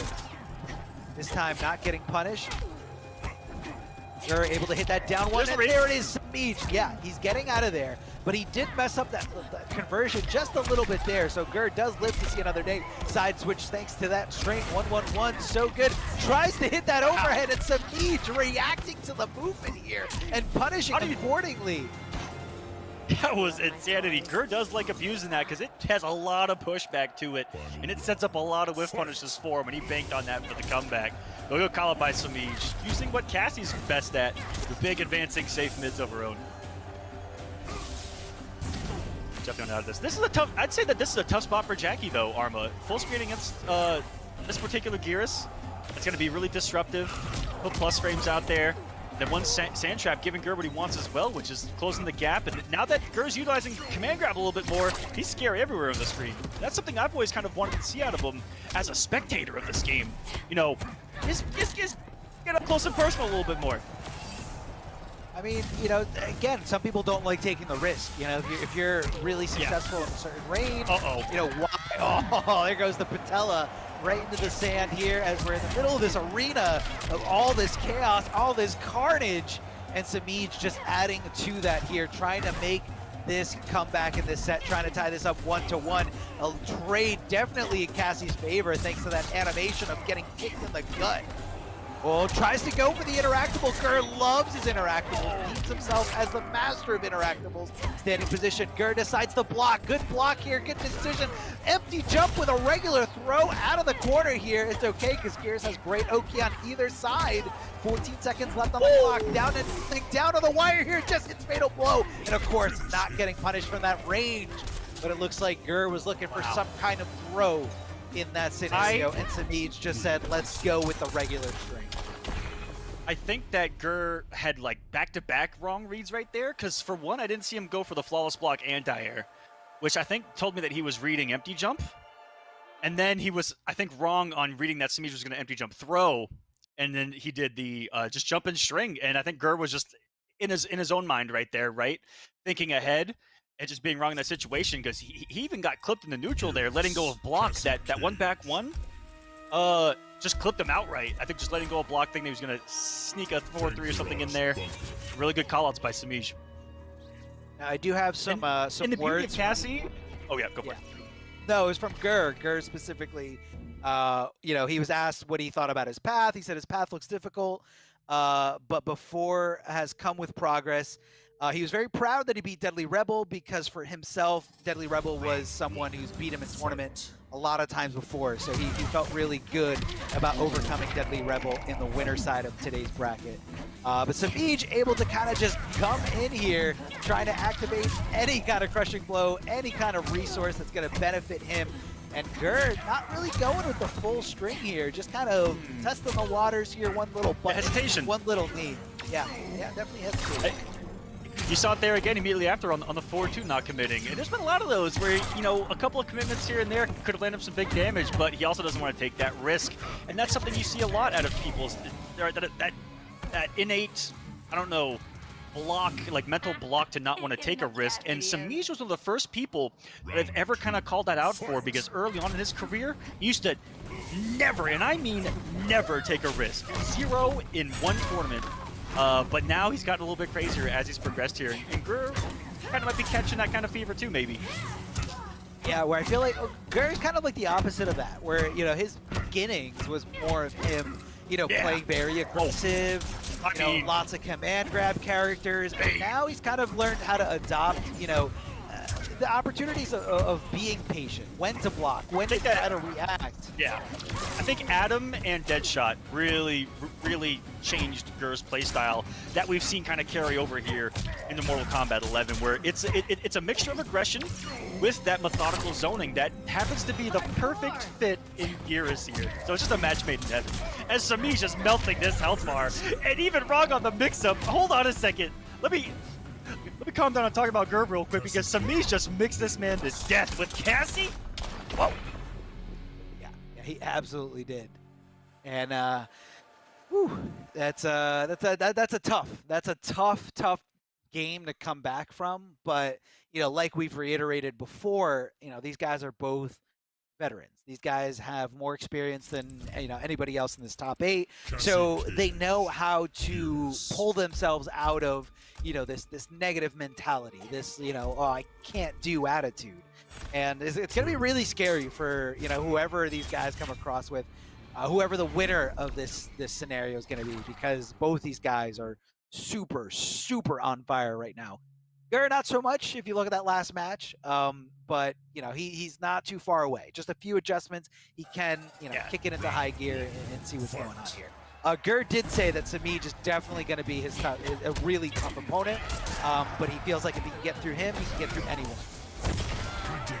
And that's a really good mentality to have. You know, everyone here kind of knows just how good Samij is, right? And I feel like anyone in this community, if you feel like you can get through Samij, you can definitely get through anyone. Oh, he finds himself back in this corner. This is where he shredded up last game. Makes one right read, and all of a sudden it's a different story. He's back to the wall. Now the wake-up buttons. Scary. That's gonna be a knock on the head. Ooh! And how aggressive is Gur gonna be here? It was the faint aggression where he wanted to bait something out of Samij with that forward dash. It's out the sands. This is where Gur is most comfortable. And you know, when I was talking about seeing Gur kind of change as a player, those were the kind of ways of playing that we saw out of his Adam in Injustice 2, where he's putting stuff on the screen and then getting you to do what he wants. And that's what this is all about. That's what this is. Putting the sand traps from full screen, just kind of trying to stop Samij and stop the approach here. Oh, Gur's trying to hold on to this life lead, and that life lead is now going away really, really fast. No reaction! I half expected a fatal blow right there. I mean, I guess it could have been countered with an aerial fatal blow. Oh, the mind games right now with 2 seconds remaining. 1 second! Oh, he's gonna guarantee it. That was so smart by Gur. Just in case. It was, even though this is gone, that was worth it. I think so too, and I don't know if it was like a hyper read from Samij to not block it, to say like at that point like, oh, I lost anyway, whether I block this or get hit by this, so let me take it so he doesn't have it for the next 2 rounds. Yeah, with 1 second remaining, it probably wasn't the craziest, but the thing is he's got the round, no matter what. I've seen crazier things happen. Oh, the down 4 gauntlets. It's so much work for Gur here. And that could be the momentum he needs to get back into this. Keep away, look up that interactable. Oh, perfect range with Samij, who was right outside of it and knew that he wasn't going to get sucked back. This is someone who had to deal with Captain Cold's globe as Catwoman. He knows what he's doing. Oh, Captain Cold's globe. Just keeping you out for days here. But it's okay, that's a different game. We'll focus on this one here. Forward throw from Samij has Gur locked here in the corner. Gur holding on the block for dear life, swinging with that big gauntlet here. Trying to get his turn. Good block here from Samij, anticipating that overhead again. That overhead is not playing any tricks on Samij. Most likely going to be due to fuzzy blocking. Never mind, I guess he wasn't watching the low here. 14 seconds left on the clock. If Gur can get a throw, that's going to delay so much time, but it doesn't matter. Samij hitting that fatal blow, hit confirming like a machine here. Seeing it hit and going right into a round-winning situation. Now they're going into the final round. No fatal blow for either character. Just going to have to do this the old-fashioned way. Good call there. Gur was about to get his toes checked as well. With the faster option with the down 4. Samij there trying to work through it. Ooh, that would have been a cool little conversion there. The double down 1 pickup. Falls for what could have been a little bit of a shimmy. Could have been a shimmy. Could have been a throw. Could have been a strike throw. Could have been a stagger. And now the health bar melting for Gur. Here's the restand. No defensive options available, and Gur loves those options off a knockdown. And eats another one. The 1-1-1s are tearing him apart right now. It's going to be a big pickup. Wait a second. We had it. Oh, 357 later. Keeping her there, trapping her thanks to that quicksand or that magnetic sand, however you want to call it here. Gur trying to establish some kind of control, but Cassie Cage for Samij definitely looking for any kind of trade situation. That's why Gur's got to connect that low sand, trying to get right on top of her. Oh, the throw tech. Very, very good stuff. Oh my God. This is coming down to the wire. Oh my God. Oh, he went for the throw. I can't believe it. You can highlight the last 15 seconds and see so many quick little decisions back and forth where they both could have had it, they both let it go. Wow, the wake up micro duck against Geras, against Mr. I have every mid in the game, Geras. You're gonna make that read? I would have died. I would have been like, okay, I'm holding forward 2, forward 3, down 4, down 1, and he. No, it was that was good. just a big brain call out by Samij at the end.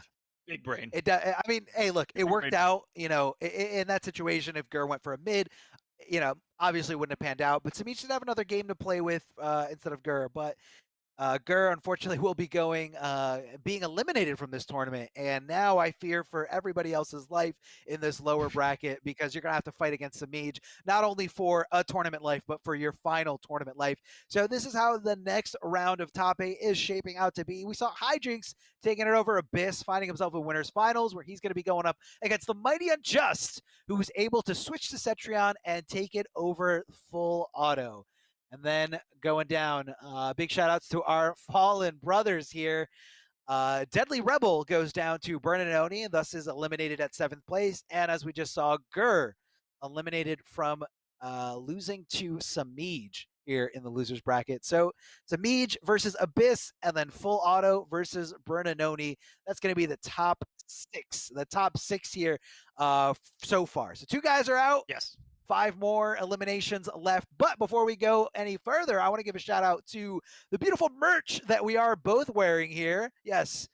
So you guys can rep your realm, rep your region, rep your character, whatever you guys want. You know, a lot of different things in this store. All you guys got to do is go to Amazon.com/Mortal Kombat. And let me tell you, this slide does not do the store justice. There's a lot more things there, a lot of different colors, different styles. They got hoodies, they got sweatshirts, green, red, you know, different regions. They got Melina, obviously we can see here on the slide, but they also have Raiden, Jade, and I believe Liu Kang out there. So I might be missing a few characters, but the only way you guys can tell for sure is by going to the website, checking it out. And let me tell you, quality is top notch. I absolutely love this shirt.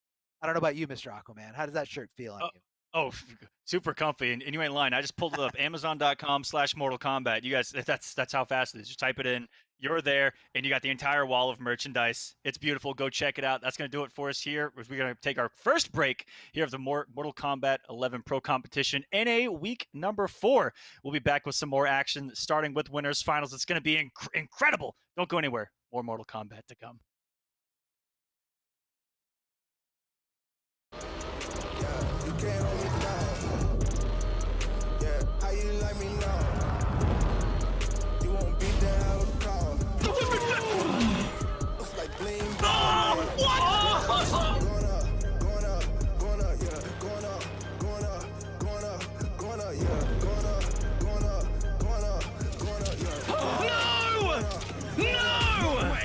No jokes, no gimmicks, just combat.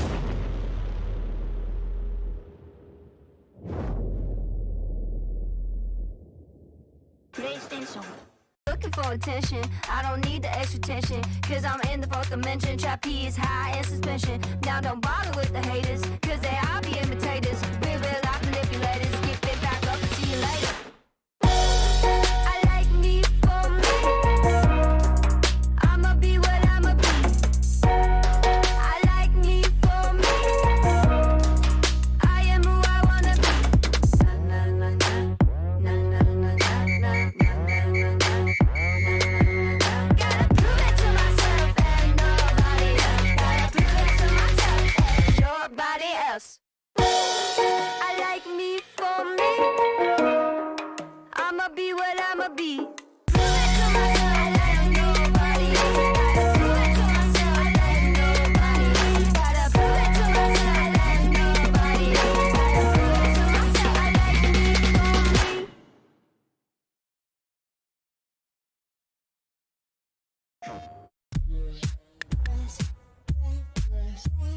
me. Hey guys, Ketchup and Mustard here, and it's time to test your might in the Mortal Kombat 11 Open Series. Ready to rumble?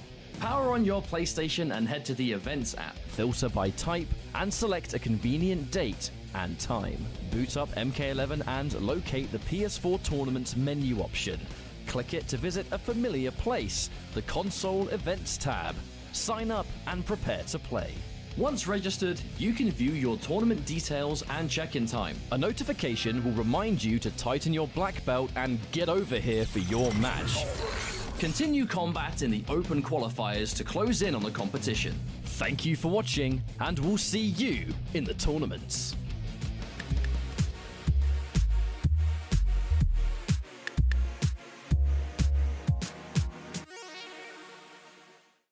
PlayStation.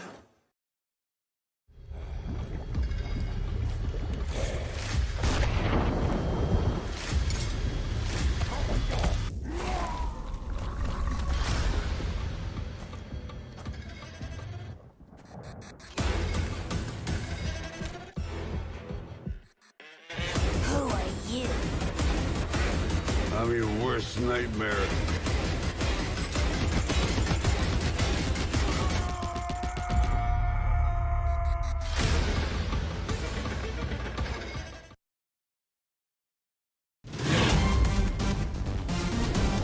Any ring I step into is mine.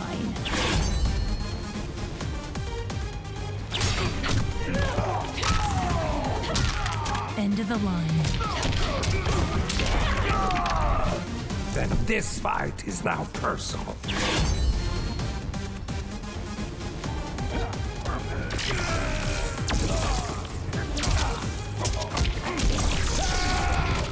It is exhausting being so perfect.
Hey, all right, excited to be back on the MKPK. My name is Ultra David, joining Darth Arma here for the next little bit of NA East. What's up, man?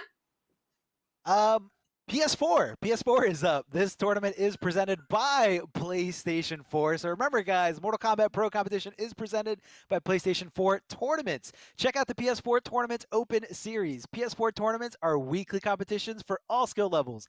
Compete against your friends and rivals for unique rewards. You can visit PlayStation 4 Competition Center, the one destination that has Mortal Kombat content that gives you an inside look at how top players play, and you get tips and tricks for players of all skill levels.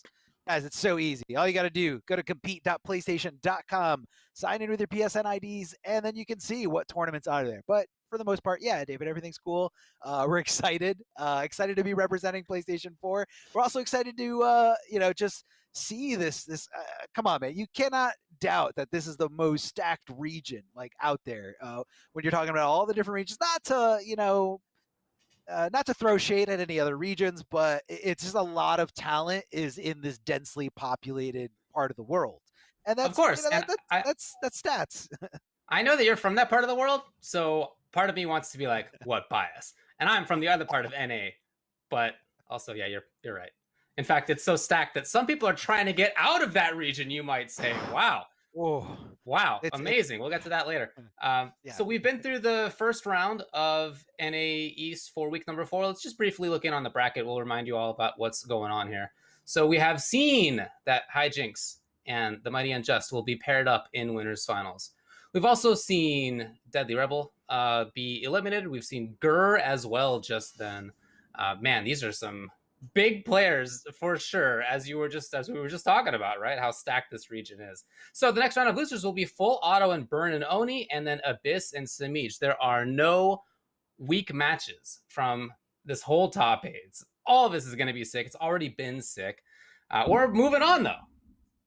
Yeah. Gotta move on. Gotta see how it all pans out, and it's gonna be incredible to see how these players, especially like when you get into the next rounds, like how these players try to anticipate each other.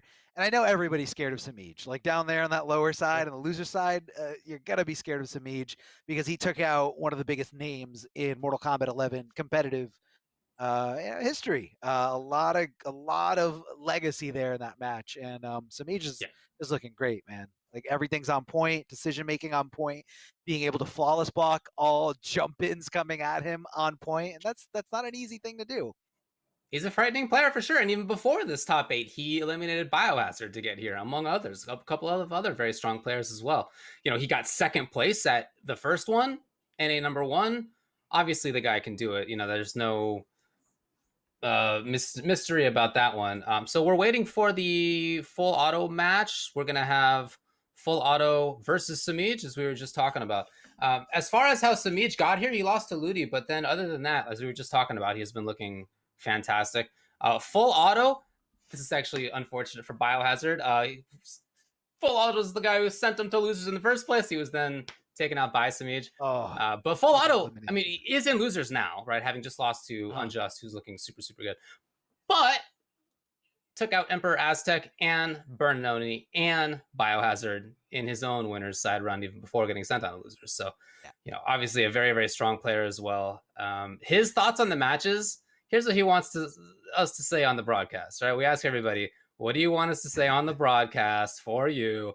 What he wants us to say is buff Sindel. And, it's by his request. Now that's out there on the airwaves. You can follow him on Twitter and Twitch at OD_full auto. What do you think about that? Just shamelessly saying that Sindel needs buffs. I mean, at this point, like whenever, that's kind of like, we've been in NRS community for a long enough time. If you go back enough, you see, games that are overly, modified or overly patched. And as time has gone by, everyone's just kind of gotten to a place where they feel like if I upplay my character, I get nothing in return. if I downplay my character, the the QA team is going to be thinking about giving my character buffs. Everyone's going to think that I'm a really good player because I'm doing so well with a bad character. And I get it, man. I get it. As a former competitor, like I've been there where, you know, you want a little bit more credit. You don't want people to say like, oh, you're getting carried, or oh, you're only winning because, you know, your character's this good. But Yeah. again, guys, remember, anyone can pick any character. If a character is that good and that easy to use, everybody will be using it. So, you know, give some credit where it's due. Yeah. Even if somebody's playing characters like Jackie or Cetrion or Liu Yeah. Kang or anyone else that I'm trying to get to hate me. If any of those characters are there, give them Yeah. some credit. Don't Yeah. take it away. It takes a lot of hard And work. shout out to everybody in the chat who's naming their characters, coming out publicly with their characters by saying buff X character. Yeah, you're talking about the character you play. We understand. It can't be any other character. That's the character they know. Yeah. So, you know, of course I know where all these characters' flaws are. But no, it's all in good fun. Again, it's really cool to have a developer that actually listens to the community, and a developer that, you know, is doing amazing things like putting on this pro competition that we see here, or making it possible to put on pro competitions like this, and just supporting the community in any way it can. You know, NRS has always been that team. So big shout outs to NRS. Really happy with you know, what we got here, and I'm just really excited for some Mortal Kombat. Now here we have Bernanoni versus Sindel. Now the things that are going to clash here in this matchup, Jade is able to put on the purple stuff, where she can kind of go through projectiles. And from Sindel, what actually counts as a projectile? Does the scream count as a projectile? I know her low shots do. Her air low shots do, but I don't know if the physical. Yeah, does the scream go through purple? I'm not sure, dude. I'm not a player of either of these, but I did want to briefly say that Bernanoni actually is a published author who wrote and also did the art for his own children's book called Carefree Like Me. Please check that out. That's the sickest thing I've ever said on commentary. That's so cool. That's really, really cool. I mean, you know, so much talent, you know, and different hobbies and lifestyles exist in our community, and you really love to see things like that. Whoa, cartwheel in, cartwheel out. No way to get around that thing. Sindel, oh, double dipping there with the double overhead. Not a good look here for full auto. Bernanoni in full control. Oh, wow. Nice. Oh, that was a counter, actually, not punish. Okay. Interesting. Yeah, you know, we've been seeing full auto play with that risk a lot. The extra little whip and flip. It catches people off guard, but you can see the downside of it, that's for sure. Super duper right there was Bernanoni trying to get into the corner. He's here now. Playing for, okay, little extra layer there. Looking for the dance, maybe? Nope. Looking for the end of the string? Nope. Just got a lot of tools on that nowadays. Oh yeah. A lot of tools there, you know, able to kind of cancel strings into it. I love that for the side switch, with the side switch in mind. Tries to back off, and Bernanoni, that distance, good block here of that air flip. And what incredible reaction to full auto, standing up for that overhead. Yeah, after the feigned low right there. Full auto comes, swipes in, yes, and confirm right away. Gonna get damage on this. It's felt to me like he's been playing this risky playstyle. We did see that in his previous match too. Whenever we've seen him go with whip and flip, we see him take those risks. He's just willing to put up with it. Punish from very close. Not quite, but so close, and then just jumping into seal it was Bernanoni. I really like it from Bernanoni. I feel like a lot of what Bernanoni did was capitalize on the risks that full auto was taking. There weren't a lot of risks on Bernanoni's side.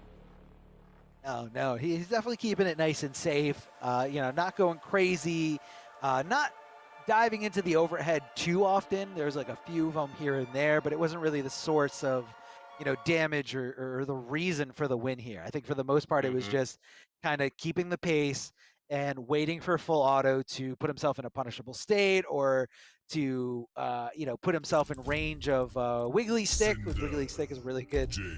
And that's the official name of the move, Wiggly Stick. Yes, absolutely. Yes. And it's, you know, in that range, you know, Jade, she comes at you so fast. It does hit as a high, but, you know, she's got some follow-ups to it.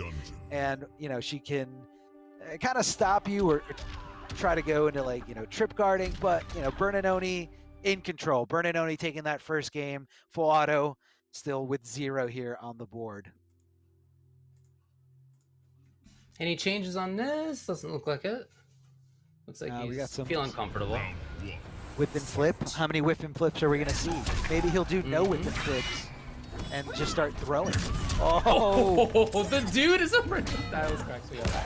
Yeah, he just goes right through it. It's just like one of those moments. He has like an epiphany when he goes through. I'm like, I had no idea my entire life I was a projectile.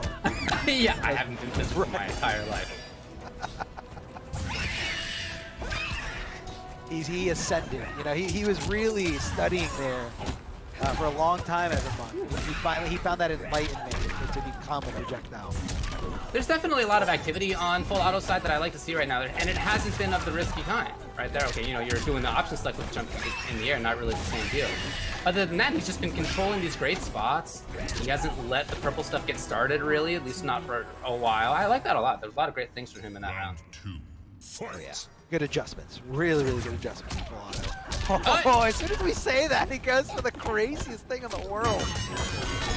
But you know what? Against Jade, though, like, she can't punish it as hard as, like, certain characters like Baraka or Jackie. So, you know, I think those risks, sometimes they are kind of worth it. Or at least the scales are tipped a little bit more in your favor, you know, if you're the crazy Sindel doing these things. So You're absolutely right. It is part of the matchup here that he doesn't need to. He is not taking as much of a risk as he might be in other matchups. Yeah. Oh, please punish, and he does. Little standing reset for himself. But Bernardoni, again, just really not taking risks on his own side. Very safe, almost always. Just going for chip out here. Final round. Fight. Ooh. Oh, Bernardoni felt that he had the right range, but it was barely off. Woo! Love the challenge of the Nitro Kick. Nitro Kick, very, very unsafe. Not only is it a high, but very unsafe on block. But, you know, the fact that Bernardoni's doing it, it's kind of like keeping full auto in check. And now that move, contacting so late, I think that actually wasn't as negative as it normally is. So kind of threw full auto off there in terms of the challenge. Yeah, really interesting to see that as this goes on. We did see some of those Nitro Kicks in game one, but as this goes on, that feels like it's the only risk that Bernardoni is willing to take, and it has paid off a lot. He's been able to check movement with it a lot. Great back movement for the whiff punish of his own. Oh, not right there, but not whiff punish. Got the MD. You dare strike me. Oh, caught him sleeping. He caught him sleeping. So he fakes it out, dashes forward, and I guess Bernardoni is just so scared of the overhead or just not, you know, aware of the situation at all. So actually didn't check his toes for that low. Now pretty much just three things need to contact Bernardoni in order to... Yeah. Looking for the fences was that one. Bernardoni looking for the chase, looking for the second Nitro Kick in a row. And instead, full auto takes it right there. A good call out there with the forward roll.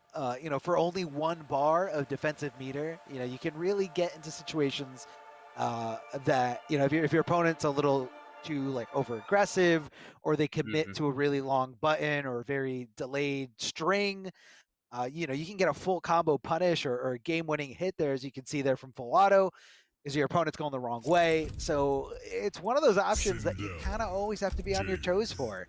A great way to blow that up, go for throw. You can throw rolls at any time, or you can just kind of wait and anticipate the recovery of the roll, punish accordingly. But, you know, it all comes down to calling it out. You know, if he doesn't go for roll, then you gave up your opportunity for pressure. So it just depends. It just depends on the right call. And right there, definitely going in favor of full auto. Full auto tying up this set 1-1. Sindel getting on the board. Screams a little bit less whip and flip in that last game. So I think he's doing a good job of adjusting. Incredible combo potential here from Sindel, amplifying that low projectile. Just popping up for good damage. Oh no, the insane. Again, though, you're right. It's under 200 damage in the punish. Yeah, and that you can't take that all the time, but you can afford that now and then. Exactly. Not too costly. Be a little bit different if you're going up against, you know, Baraka with Gutted. Right. So, yeah, you got to play the matchups different. Very, very different story here. Where Jade obviously has a lot more mobility, more projectile. Oh no! Ooh. Could have been a huge whiff punish there. Bad situation for Sindel. Full auto, trying to make this comeback, trying to steal a win here with that crushing blow. Oh, what a huge call out shot, and is that? It is just barely enough. Yes, for Bernanoni. Oh, my Maybe trying to read Round 2. yeah, maybe trying to read purple stuff startup. Yeah, could have been that. Could have been that. We have seen him do that a couple of times. He's missed it each time. Bernanoni back to this kind of hit and run style. Oh, faking with the low string. Purple stuff, get through projectiles. Get smart call there on full auto to go for physical hits instead of the projectiles that are going to right through that purple stuff. A lot of purple stuff on the screen. That's the character. Wow! Okay, here's a chance for pressure. What a whiff punish. The wiggle sticks have been really great on Bernanoni's side, and then chooses not to end the string, goes for back grab as well, just to make it less likely the opponent would tech. Yeah, little throw mix for you. Mm-hmm. And now full auto can't afford anything. But what's he gonna do with 33 seconds on the clock and the opponent slowly scrolling the screen? And I've seen Scream Crushing Blow really do a lot. So I don't think this is. Oh, he whipped right in front of him and nothing happened. That is so scary. It is absolutely doable, yeah, with this character. Oh, the huge read. The huge read. As time went on, 17 seconds left at that point, it was just a situation of full auto running out of time to make something big happen. And as that goes further and further down, the chances, or really the necessity of like making a big call, gets higher and higher. So shout outs to Bernanoni for just playing safe, knowing that the opponent was in trouble. He's keeping us cool because, and I think he understood what was at risk, or like how easy it was for Sindel to obtain it, and that mainly comes from that Scream Crushing Blow. If it did connect, that could have been a really bad situation for Bernanoni. So he wasn't trying to get too aggressive, wasn't trying to like go in crazy jump-ins or try to throw too many projectiles, and he was just kind of playing the neutral air, trying to get a feel for what full auto was doing. I think full auto might have been playing it a little too passively there, though. I think he could have gotten a little bit more aggressive at certain times, but you know what? Next game, you want to leave the past in the past. Keep going forward. No problem at all here. Full auto can definitely do this, but Bernanoni looking incredible here with this Jade. Yeah, I like it a lot. There's a lot of conversation about Jade right now in the community, about how strong she is. Clearly is a strong character. Right? Whether you're going to put her top 10 or whatever it's going to be, she's clearly legit. Nice little pickup. I believe it was Rewind who put Jade in the highest tier of his tier list, which was I saw kind of a kind of a out there take, but you know what? Jade's very strong, especially if it's played by a very patient player. Oh no! Input error! Huge missed opportunity here for Bernanoni. No way he wanted to cancel into that parry in no situation would that have worked there. Ooh, out of there! Very tricky movement all of a sudden for full auto. Yeah, the invincibility here from those interactables. Good stuff to dive into. As he goes forward again. Miss Nitro. But coming in with again that wiggly stick. Doing a lot of work as it tends to do for Jade. Is she dead? That's the question. I think not quite yet. Oh my not God! Quite yet. Alive! 1%, 1.3 basically. Oh, so close. Right. And full auto did not do jump back into air fireball. We had seen him do that a couple times before when chips were down. This time he just didn't think he should have because he got called out on it before. Exactly. He's getting a little bit conditioned here, blocking that string. How is he going to go for it?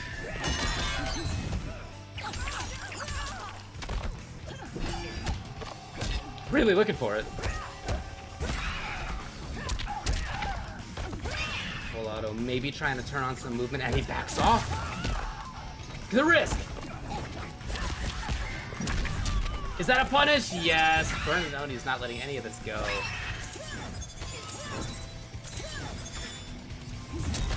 What? That's weird. Sindel has the ability, absolutely, to make this happen. Yeah, these Nitro Kick callouts here from Bernanoni are next level tonight. Yeah, I'll say, right? Oh, the frozen opponent! So close.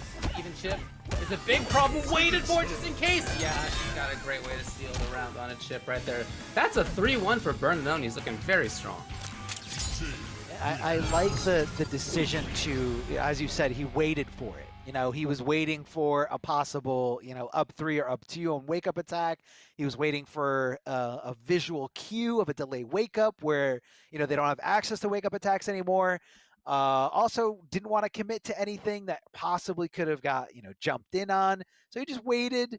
He knew what had to be done, and a lot of chip out potential there. At that point, you know, once he rolled and once Bernanoni did nothing, the only thing Full Auto could have possibly done to stay alive is flawless block that string, but it's a very, very difficult thing to do to minimize that chip. So incredible patience here by Bernanoni, and that's the type of player that's gotta, you know, fit in with Jade. Someone who's very patient, just wait it out, and, you know, pick and choose those battles. Pick and choose those battles. Good stuff to Bernanoni. And shout outs to Full Auto. Full Auto is going to be eliminated here from the tournament, taking home 5th place and securing a good amount of points. So again, those points really help when it comes to qualifying for the finale.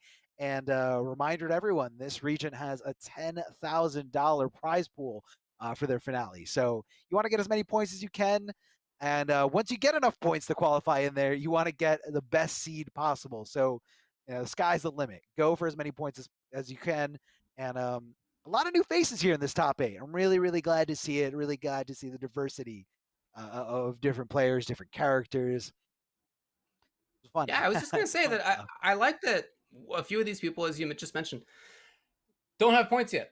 Well, now they do, I guess. But before this weekend, had not had points on the Pro Tour. Full Auto was one of them. Yeah, absolutely.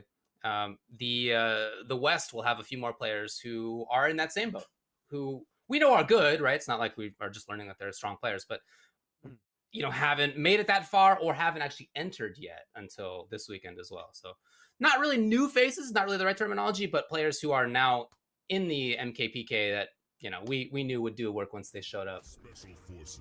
Here's one of them. Samich has entered this thing only a couple of times, and again, the first time he did, he got 2nd place, and he's 7th in points overall. No surprise. And Abyss is he got 9th at NA number 3. I mean, the difference in points gets really, really big, you know, the higher up you go there. So, you know, between 2nd and 3rd is a big, big difference. So, you know, that's why Samij is there. Shinnok is my bitch. Round 1, fight. Right, let's see what's going on here. Okay, straight out the gate. Now we saw Abyss's noob Cybot a little earlier in today's broadcast. A really good set against Hijinks. Came down to the wire. One nail biter situation was the determining factor of him going to winners finals or being here on the brink of elimination against Samij, one of the toughest competitors out there. Samij getting that shoulder tackle, trying to get in, trying to close the gap between himself and Noob Cybot. Nice mid-challenge here from Abyss, but getting a little too defensive here, and Samij sniffed it out, no problem. Again. Yeah, I love how Samij bulldogs with this character. You know, this character is not like a major rushdown character, you know, but he always finds himself in the corner with her without having incredible tools to do so. It's just it's a walk and block, walk and block. What a reaction! It actually was blocked in time. Oh wow. That was a lot. That was a very fast recovering fatal blow. Oh, he ducked under the high. Right? Called it out perfectly here. Abyss on another level here, really feeling himself from that fatal blow exchange situation. Trying to that whole stretch of screen right there is going to be tough for her. Yeah, we've seen Samij really try to navigate that whole slide region. But you can tell it's a tough spot. He wants to be in up close, or he wants to be a little bit further away. But that whole mid screen right there, it looks uncomfortable. Abyss with a huge life lead. Oh, just swinging. Big assist here coming from the clone or the shadow portion of that string. One of the most annoying normals to deal with, just because, you know, the hitbox gets extended, but the hurt box still staying really far away, and it just kind of clipped to me. It's a little. He was not anticipating that correctly here, and Abyss does get a pretty decisive lead here. That last game, that round number 1, very, very close, very down to the wire. Yeah. But round number 2, that was all Abyss, man. Abyss in control. keeping Samij away, getting damage when it was possible, punishing it perfectly here with a shoulder tackle every time it got blocked.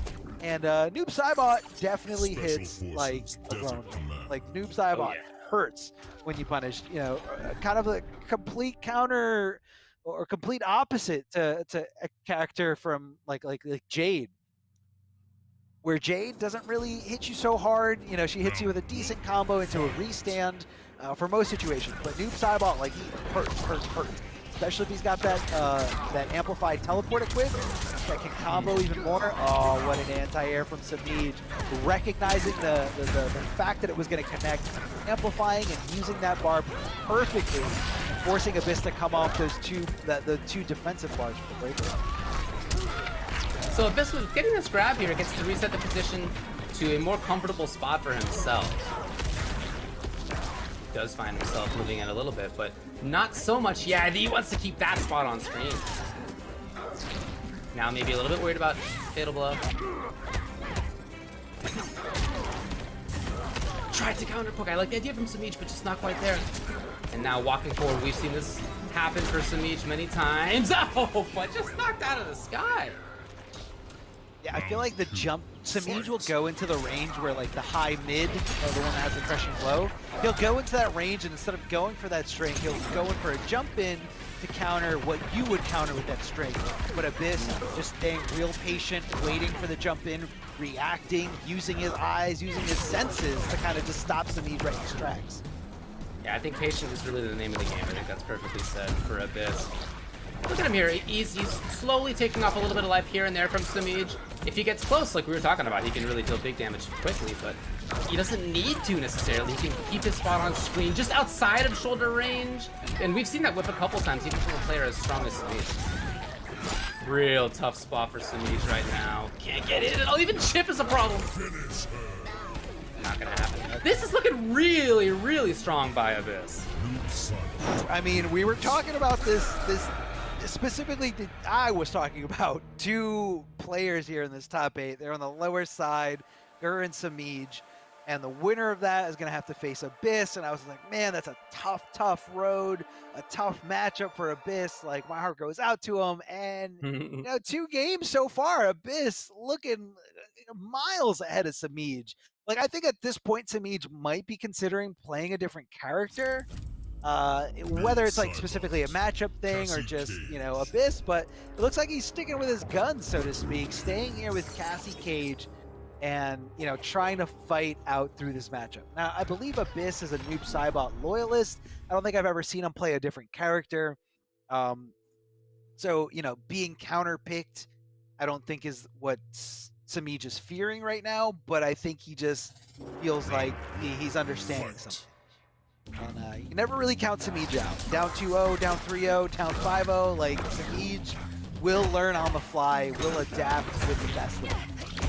But, the thing is, though, that most of this, him being down 0-2, is not, I would say, due to, of course, mix-ups or things that are of that nature. It's really just that Abyss has had so much control, but Samij is starting off this round super well. This is exactly where he needs to be. Just taking off life a little bit by a little bit other than the KB. But wow, wake up buttons for Abyss at least gets him out. Yeah, gets him out. And now Samij we have back situation reversed. Yes, of Samij trying to control things, and it's Abyss who's jumping in, and he's doing it right. Oh, he tried to challenge there. Oh man, Samij with a good call out, the perfect buttons, trying to forward roll, and I like that setup there from Samij. Knowing that that little hit is all he needed, didn't want to commit to anything too crazy. Didn't want to, you know, do something that had a lot of recovery. So Samij making those decisions, making those right decisions, play by play. Oh, stuck it under. Samij making these little choices up close. When he gets close, you know he's a terror, even with a character who doesn't deal a lot of damage. Oh, a little bit of a drop there from Abyss. Not a 10. Samij just, as he always does, just make, really? Wow. Bringing out the string, and he was right. That was a strange little whiff. I don't think either player anticipated that part of the string to whiff. Okay, Abyss now just like that has control. decent finish. And Abyss is back to a safe spot. Tries it out, why not? Is it enough? It's not! Oh, but then just in case he blocked. You know, Samich has been bringing out that shoulder charge. And it's unsafe, as you can see right there. Abyss is at match point versus Samij. It could be 3-0. What a win this would be for Abyss. I mean, that's got to be a confident booster no matter what. But you do have to complete the job. Don't sleep on Samij. You will adapt before your very eyes. Good challenge there with those mids, but he dropped a combo. Because of that, put himself in a punishable state. Samij jumping out of the corner, and Abyss getting a little too aggressive there. Didn't want to block. Empty jump, but this time Samij holding on a block for dear life. What a strange little hit. Looks like Abyss went to the air just for 1 second. The forward throw from Cassie Cage. Samij trying to lock Abyss down here in the corner, but we've seen him come out of this last round, and he did win that round. He still has access to Fatal Blow, so all he needs is 1 hit in the Fatal Blow. Is it enough? It's not, but chip! Yeah, that was probably going to be it. So Samij ends up taking the game. As you were saying, you can't count Samij out ever. Even though, well, again, Abyss had big life lead, had positional advantage, but I really enjoy watching that very classic fighting game bulldogging from Samij. Just walking, that's mostly how he's gotten in there. Yes, he uses the shoulder charge sometimes, he jumps occasionally, but for the most part, it's him walking his opponent down. Even a character like Noob, who has this great control at about that, you know, 1/3, 1/2 screen in front of him. So 2-1 for Abyss. It's definitely a hard thing to do, to make Noob feel like he's got, you know, limited options at that range. You know, you got the up clone, you got straight slide clone, and, you know, some great range buttons, really far advancing, you know, hurt boxless buttons, if you will. And Samij's doing a good job of that, because he's deciding on, you know, what ranges to jump, what situations to jump in on. It's making it very tough for Abyss to keep him out.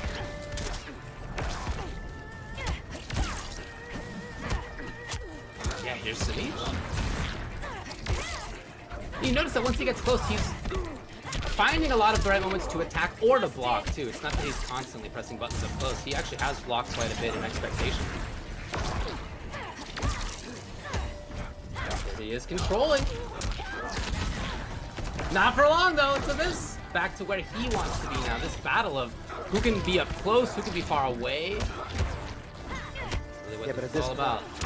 At this point, Abyss, you know, wants trades, especially now with this huge life lead. He is okay with taking trades, so now Samij has to, you know, go for these risky jump-ins, go for these, you know, throws, call-outs, and just like that, throws the bird feeder, amplifies it to get the hit of armor, just to kind of secure any kind of interruption that Samij is going to try to do, or to nullify any kind of forward throw for the throw mix, but Samij not fighting either way. Yeah, and that's fine for Abyss. He just wants to get away. That's really what he was looking for there. Whether that's because he has the opponent cornered or not, totally fine with him. Kneecapping really put to good use right here, to be underneath. That said, Abyss is out. 200 damage, and he's back to where he wants to be. And Samij is coming down towards the end of this thing. He needs something big. Oh. Can he move forward? Can he find the right moment? Couldn't believe it. Look at Abyss. He knows that he doesn't need that much more damage. You can tell by the playstyle. Okay, bringing it out with Samij. Samij's really trying to jump over these low clones here. Oh, but getting clipped there by that little bit of shadow coming out, and Abyss is able to secure this victory over Samij, showing the friendship off to everybody. And Abyss, man, looking incredible. I mean, very, very dominant sets, or dominant parts of that set against a really, really well-known, great player in Samij. Abyss is definitely bringing it to the next level. I mean, MK11, a little bit new to him, or MK11 is kind of, I guess, the NRS scene a little bit new to him. And he's really taking it to the next level, really putting in the work, putting in the effort, and I can see it there. I can see it in the gameplay. You know, he's got the punishes down, the thought process, the control, the anti-airs, matchup specific things we saw earlier against hijinks. Abyss was able to do, you know, reversal up clones that led into pretty good damage. Abyss moves on, and Samij, unfortunately, is going to be eliminated from this tournament, taking home 5th place. Some good points, and probably, if not already, like on the cusp of being auto qualified for the finale. But I don't think this is going to be the last time we see Samij here in this top 8 for NA. We do have a few more weeks left to go, though. A big reminder to everyone, if you guys haven't entered in these tournaments yet, definitely do so. If you love competing, love Mortal Kombat, get out there. There's so much content and tournaments and just events for you guys to have fun in, and just to show a little bit of love for the community. Speaking of love, let's give a big shout out to Astro Gaming. If you guys want to find out more about Astro Gaming, definitely hit up the website you guys can see here on the slide, astrogaming.com. Remember, Astro Gaming is the official audio partner for the Mortal Kombat 11 Pro Competition. All the caster audio is powered by Astro for the entirety of the season. You guys want to find out more about their products and their officially licensed PlayStation audio products, which are available now, hit up that website, go to astrogaming.com. Treat yourself, upgrade your setup, get some nice A40s, A10s, whatever you can afford, and just enjoy it. Enjoy your setup at home, whether that's for gaming, Zoom calls for work, or just watching a pro competition here on Twitch. There's nothing like isolating everything outside the world and just getting into a nice big set of headsets. So let's go into the next match. It's going to be Unjust and Hijinks. So we are moving on to winners finals between these two. They both had really close sets in winners semis. It was 3-2 over their opponents. Hijinks over Abyss, Unjust over Full Auto. Those are very close. But we got some quotes for them too, right? We do have some quotes from Hijinks. Said thoughts on matches today? The points are mine. Also, check them out on Twitter and YouTube at HijinksFGC. And then Unjust says, I don't really know what this is. Tay Champ? I don't know, man, but that's what he wants me to say. He also wants everybody to follow him on Twitter at Mighty Unjust. So he's gone with Lou. This is somebody who has so many different characters up his sleeve. Before we saw him playing Jackie, we saw him playing Cetrion, but again, we know that he's got a lot of different characters in the deck. Yeah, and I mean, you gotta be mindful when you're picking against somebody else who plays that character. Like if somebody who's only a Jackie player, they're gonna be comfortable in that Jackie matchup versus So when you're a chameleon like the Mighty Unjust is, you gotta kind of think twice about. Oh, that could have been a huge punish. Oh my God, he just swung with Interactable, and it worked out. Corner positioning definitely in Hijinks' favor. The Mighty Unjust down around here in this scenario. Look at that, he was almost playing footsies with that low fireball. Did you see him go forward, fade out a normal from Jackie, and then back off with a semi-safe, amplified projectile? So just a little detail there for you guys, if you guys might have missed it. How you should use your projectiles. Footsies isn't exclusively for normal. Footsies for anything you can do. Oh, lovely stuff right there by Hijinks. Had been caught in the corner, and just like that, he's out, and also has the life lead. That's all the bar, though. And now, I actually like that from Hijinks a lot as well. Yes, if you could just put out a bunch of goop the goops there. Not anymore. It'll be gone now. The question is, will this? Well, I think it's not quite gonna do it, especially with the shield there. She's got 95 though. She does. Yeah, that's the issue. Yeah, so close. Yo, the call out by Unjust. Hold on. He called out air fireball and said, "Oh, you're gonna super jump." And then Hijinks said, "Oh, he's not gonna do air fireball again. Let me super jump this time." Ooh. The no mix-up is very, very strong. Like there's so many scenarios, so many. Yeah. Oh, God. Throwing 3 or 4 or 5 times in a row. Oh, that one goes right through my head, right through my soul. Look at Mighty Unjust with these stance, mix-ups. You go for the low, you can go for the command grab. It's a very specific way to punish these happening. And Hijinks right now not being able to deal with it. Regular high command grab here, and Mighty Unjust just throwing those nunchucks all over the place. Karate chops, everything coming out. Mighty Unjust securing that first game here with Liu Kang. Other than the first half of the first round, it seemed like he controlled most of it. In fact, if you even think about the sort of second half of that first round, a lot of it was a comeback in the corner by Mighty Unjust.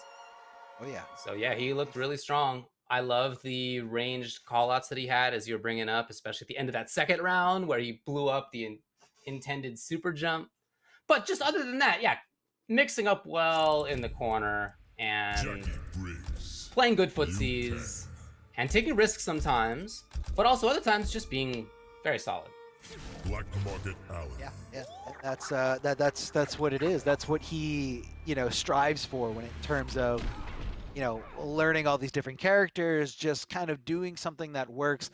He also plays the game a lot, streams the game a lot. Yeah. He does want us to shout out his Twitch, which he's been, putting a lot of time into it. It's the Mighty Unjust __. There's 2 underscores. Oh, I'm sorry. The Mighty Unjust with an extra T and __. If you guys go to his Twitter, you can probably find his Twitch there. But really fun stream to watch because he can play so many different characters. Oh, big Shoryukens here coming out of Jackie Briggs. Meeting Mighty Unjust with a lot of fake stagger attempts, and I guess Mighty is looking to poke back. What a punish here! That's the first thing you want to do in the lab against Liu Kang. Learn how to punish that amplified low fireball. Very, very unsafe on block, but you gotta be able to recognize it. You gotta be able to execute. Don't leave damage on the table. That's exactly what Hijinks is displaying right here for us.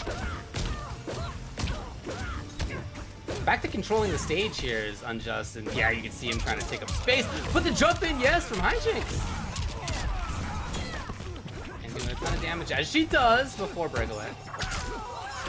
Oh man, I feel like the mix-up has worked out every time for Unjust. No, but Hijinks press the buttons at the right time just to get out of there. Great little challenge. That's oh, the spacing! Did you see that? Faking going like shoulder to shoulder. He stopped, waited for Jackie to do something, and then Mighty Unjust said, if she's gonna occupy this space right here, that means she moved forward, that means she's not blocking, and that means crushing blow. Big damage, and Hijinks knew it was not gonna make a difference whether he did the breakaway or not, so just decided, let me hold on to my bar for the last round. Mighty Unjust looking incredible here.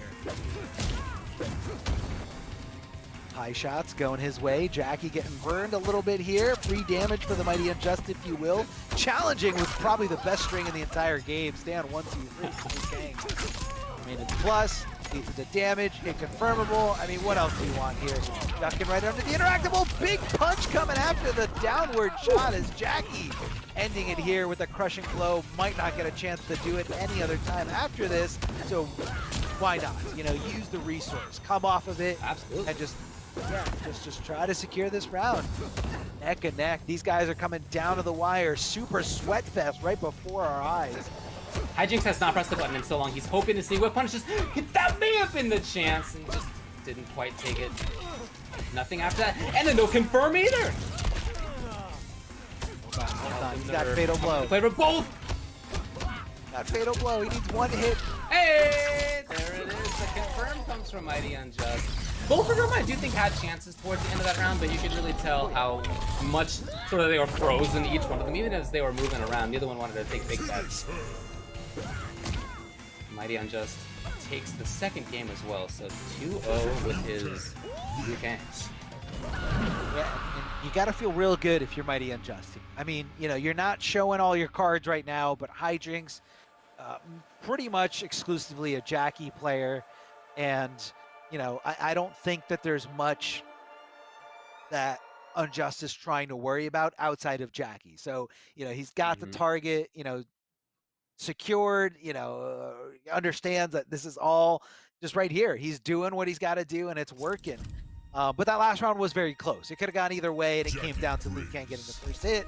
Both these characters have incredible mids. Good way to challenge during the poke game. And just kind of like I anticipated, Hijinks going to be staying here with Jackie, And the Mighty Unjust just needs to win one more game to guarantee himself second place or better to guarantee his spot in the grand finals here. And he's already doing great in points, by the way, currently 4th overall. He's got 9th, 3rd, and 7th so far. And like you said, he's at least 3rd already this weekend. Could be 2nd place if he takes this one right now. Or 1st, we'll see.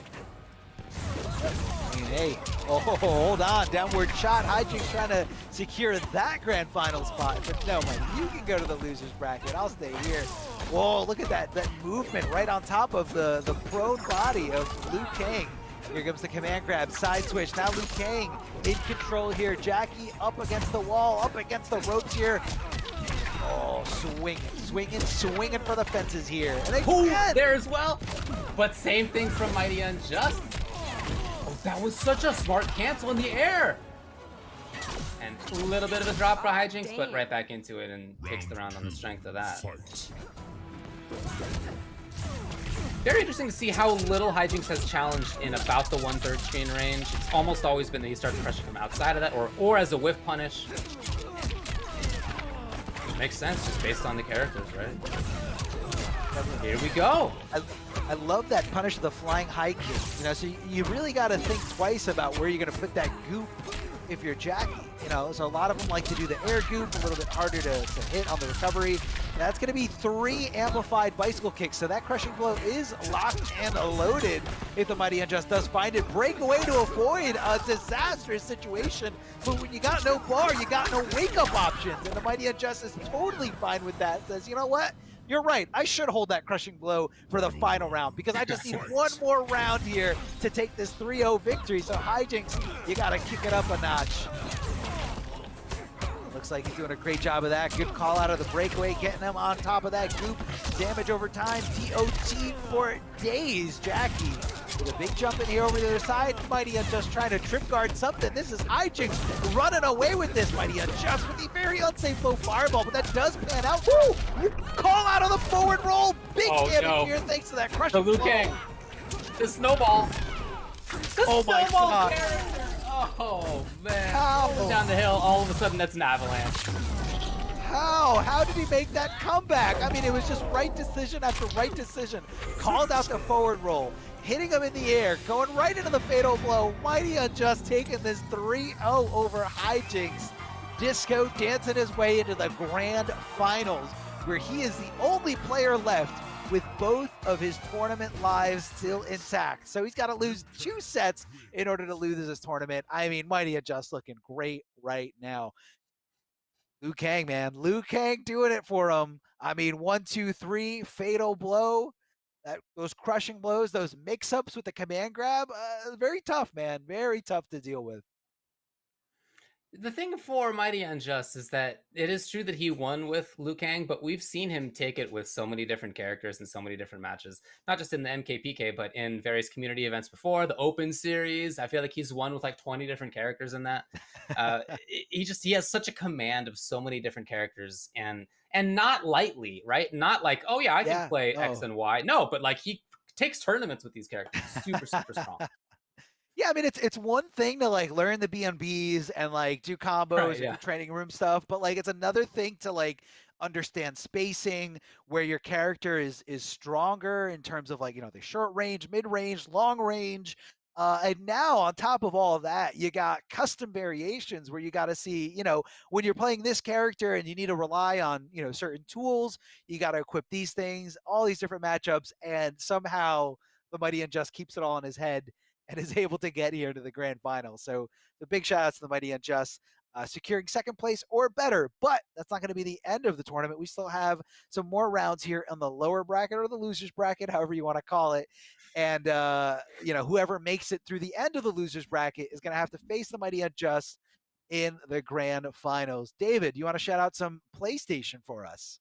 I do, yeah. If anybody else wants to get involved in this, please do, because it's so great the way that we have tournaments available for you.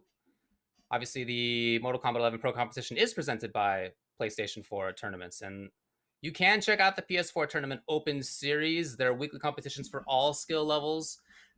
You can compete against your friends. You can compete against rivals for unique rewards.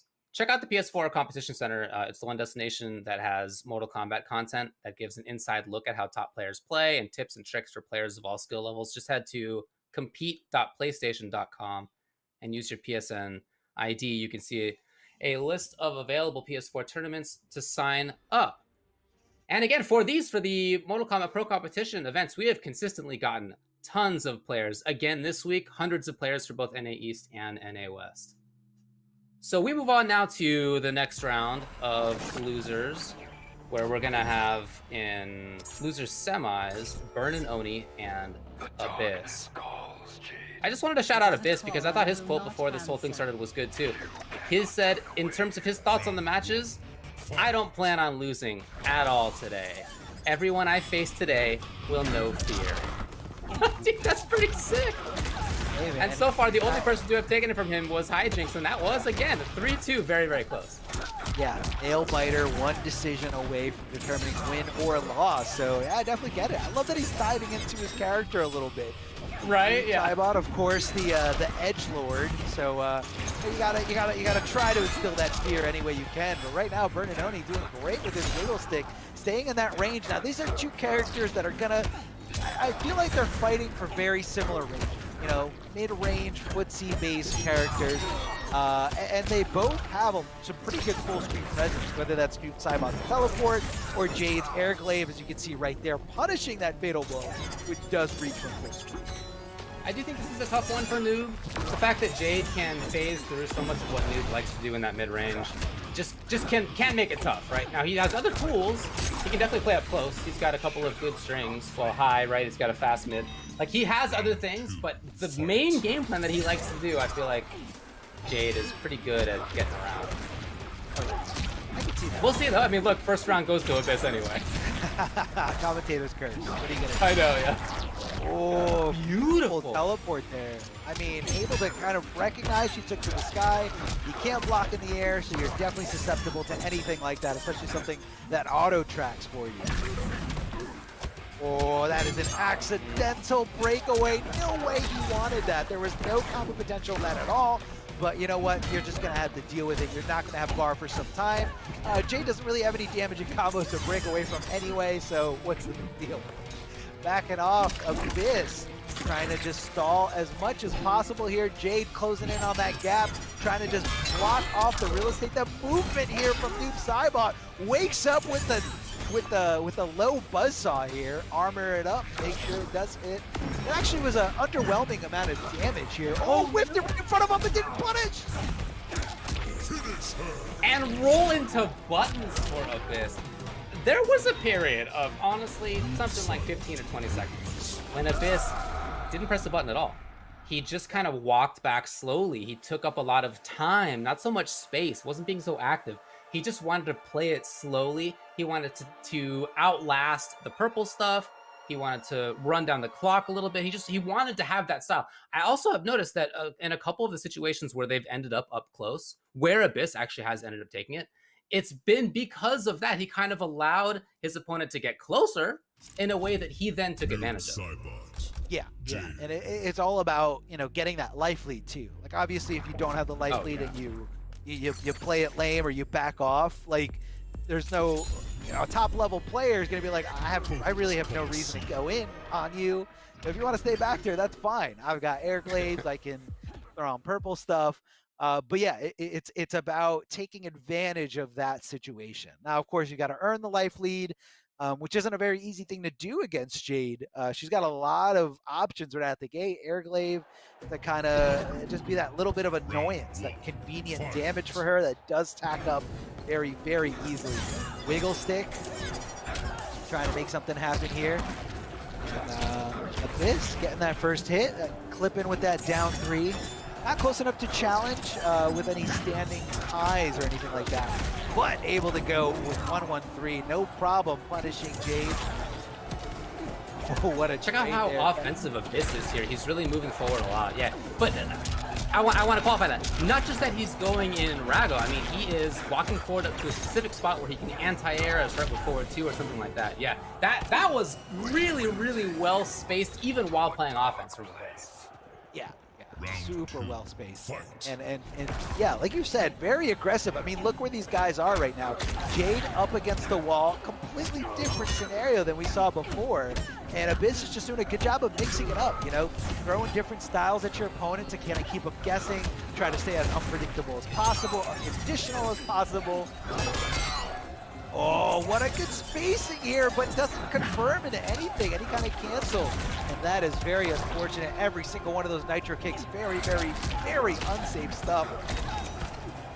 But we've seen Bernanoni do well with that. Again, when we saw him before, he wasn't taking risks very often, but the ones he was taking were with the Nitro kicks, and they were successful versus full auto almost every time. It's just that Abyss now has gotten an understanding of what those timings are. Totally different story as Abyss tries to back off. He does not want to press at all. He wants to run out of time on this. Finally does do the MB.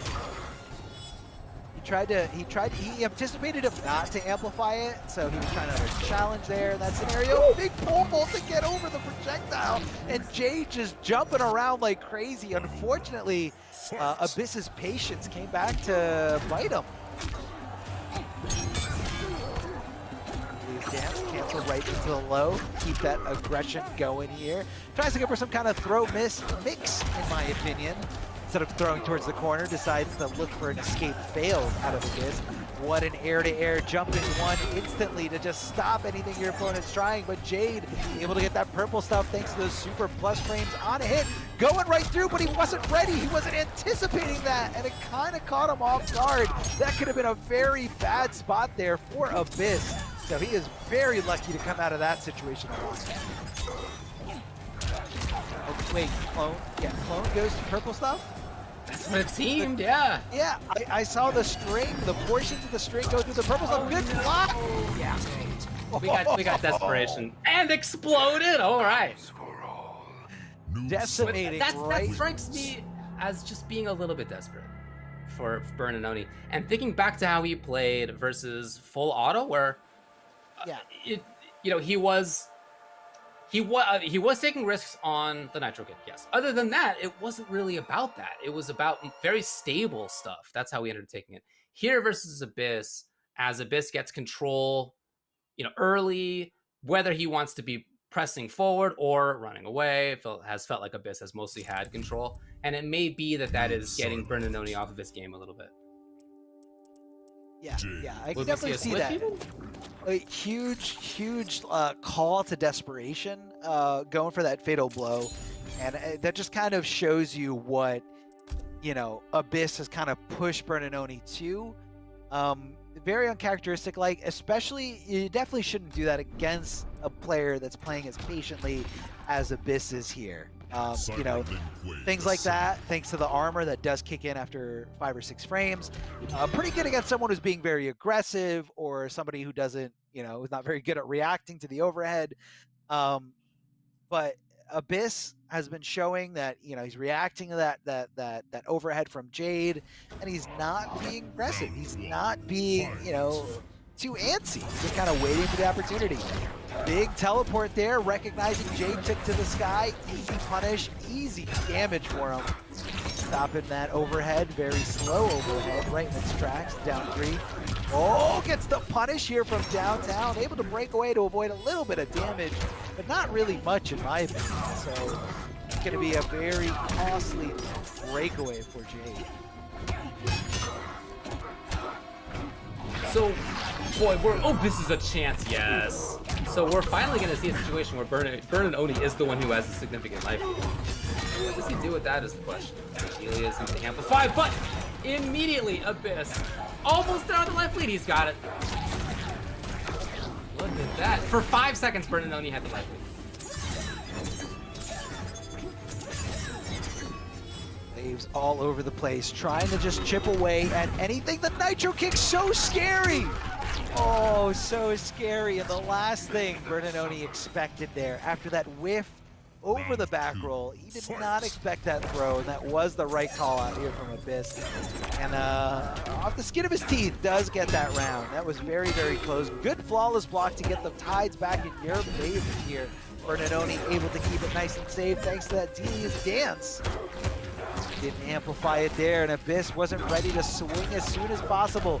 Whoa, hold on a second. Some kind of little conversion here. What a punish thanks to that that flawless block from Abyss. Ducks under the throw, but not close enough for the stand one punish. Staggers into throw. Jade in a world of hurt right now. Resources completely cut off. Completely immobile at this point. Down to absolutely nothing. This is all Abyss, and Abyss taking this here 3-0 over Bernanoni. These last two sets for Abyss, this one, the one before where he took out Samij, two of the strongest sets that we've seen from anybody so far today. Oh yeah. His spacing's so good. I mean, honestly, I feel like he's so consistently at just exactly where he wants to be, whether he is in a matchup where he just wants to play footsies, if he needs to chase, if he wants to run away. It feels like regardless of like what he feels he needs to do, he is putting himself at the right spot to do it. And if you're playing against somebody who consistently gets that, really, really hard to counterplay. It is. It is tough to, throw somebody out of their element, especially when, they're so used to being in that range. And I feel like that was like the determining factor in all these different matchups where like, you're playing as Jade and, you're used to, that range where wiggle stick. A lot of characters don't have a button that good at that range. But Noob Saibot is not one of those characters. He's able to just kind of throw out slide there willy-nilly, swing for some good range buttons, some good range lows, good range mids. And, just kind of, I think it just kind of threw Bernanoni off out of his comfort zone where he was just like, I've never really had to contest for this. You know what I mean? Like it's one thing to fight someone up close because you're Jade. You're like, well, I know how to deal with that. I want to back off. But when you're doing it against Noob, he's okay. He's like, cool. You want to play here? I'm definitely down to play here because I can contest at that range. And that's what it comes down to. So could be a matchup thing as well. But it's that's what it is. Well, again, good work to Bernanoni, and I just want to reiterate that what his quote was, MCG boys, gals, and theys, check out my book, Carefree Like Me. Again, he is the author and artist of that book. It's a children's book, children's series is my understanding. So check that out. He also had a joke in the little Discord where he was like, I don't know how I ended up doing that and then taking off people's heads in Mortal Kombat. Like, how do those two things fit together? But hey, we're often in that boat, right? Like that's the community that we're in, right? We're all doing our cool things otherwise, and then we like to take off people's heads in this video game. It's true. Speaking of that, we got some merch to try to get to you. Please check it out if you can. You can find it at amazon.com/Mortal Kombat. Take a look at the t-shirts there. It's not just t-shirts. There's also hoodies, or the sweaters, I should say. Take a look. A lot of cool things. Various regions represented. Characters represented. I wear mine all the time. I know you were talking about that earlier, but that's definitely something that I enjoy wearing as well. Hey man, it's good stuff, good quality things. I'll definitely put my word behind that. So yeah, very simple, guys. Go on amazon.com/Mortal Kombat and you guys can see more. I believe there was action figures on there last time I saw. Don't know if they're still there, but again, not just merch, not just clothes, a lot of different things there. So check it out, guys. And as we do get our next match gearing up, not sure what it is. Hopefully we can get a little layout of the bracket here to see what Carnage has already unfolded so far. So we saw the Mighty Unjust taking it over Hijinks in Winners Finals. And then we just saw breakdown after breakdown, the losers bracket where it just gets really vicious, literally a Shark Tank down there. Full Auto gets eliminated by Bernanoni. Abyss eliminates Samij. And then in that very, very decisive 3-0, Abyss taking it over Bernanoni. So Hijinks has really got to be a little worried here for this run back here. Because sometimes when you get knocked into the losers bracket, you get that extra little confidence of cutting through everybody, especially after going through a 3-0 against a really good player, really good Jade. I think Hijinks is going to be fighting a completely different beast in Abyss down here in the lower bracket with a lot more on the line. But, guys, we're coming back after a short break. We're going to have losers finals, then grand finals. So stick around. Don't go anywhere.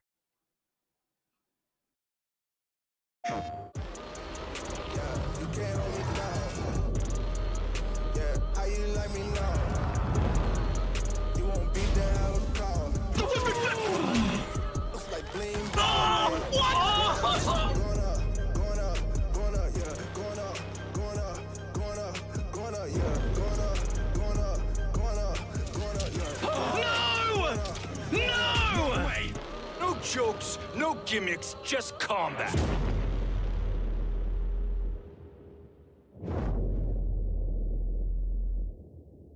PlayStation.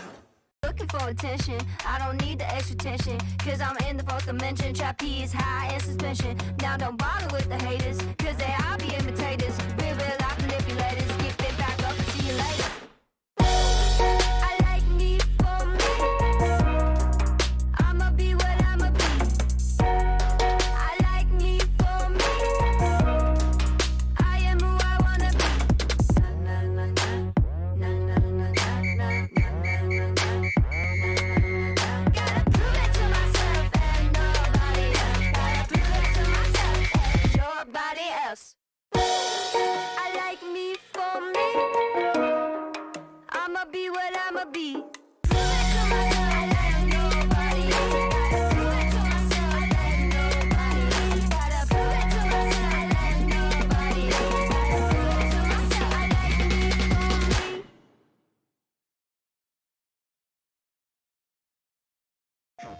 prove it to myself. I like me for me. Hey guys, Ketchup and Mustard here, and it's time to test your might in the Mortal Kombat 11 Open Series. Ready to rumble?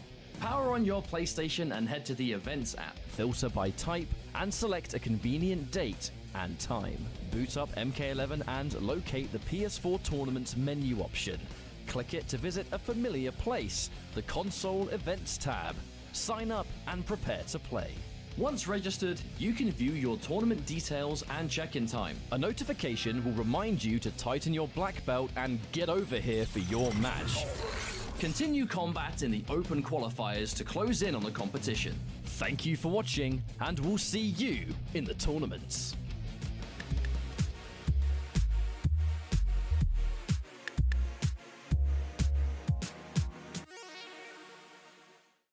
PlayStation.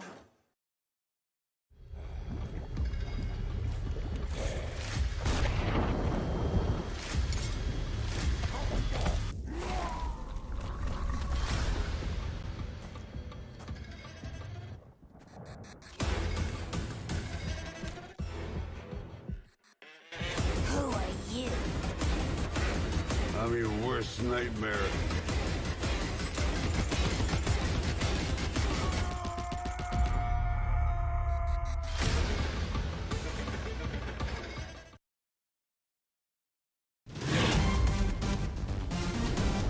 Any ring I step into is mine.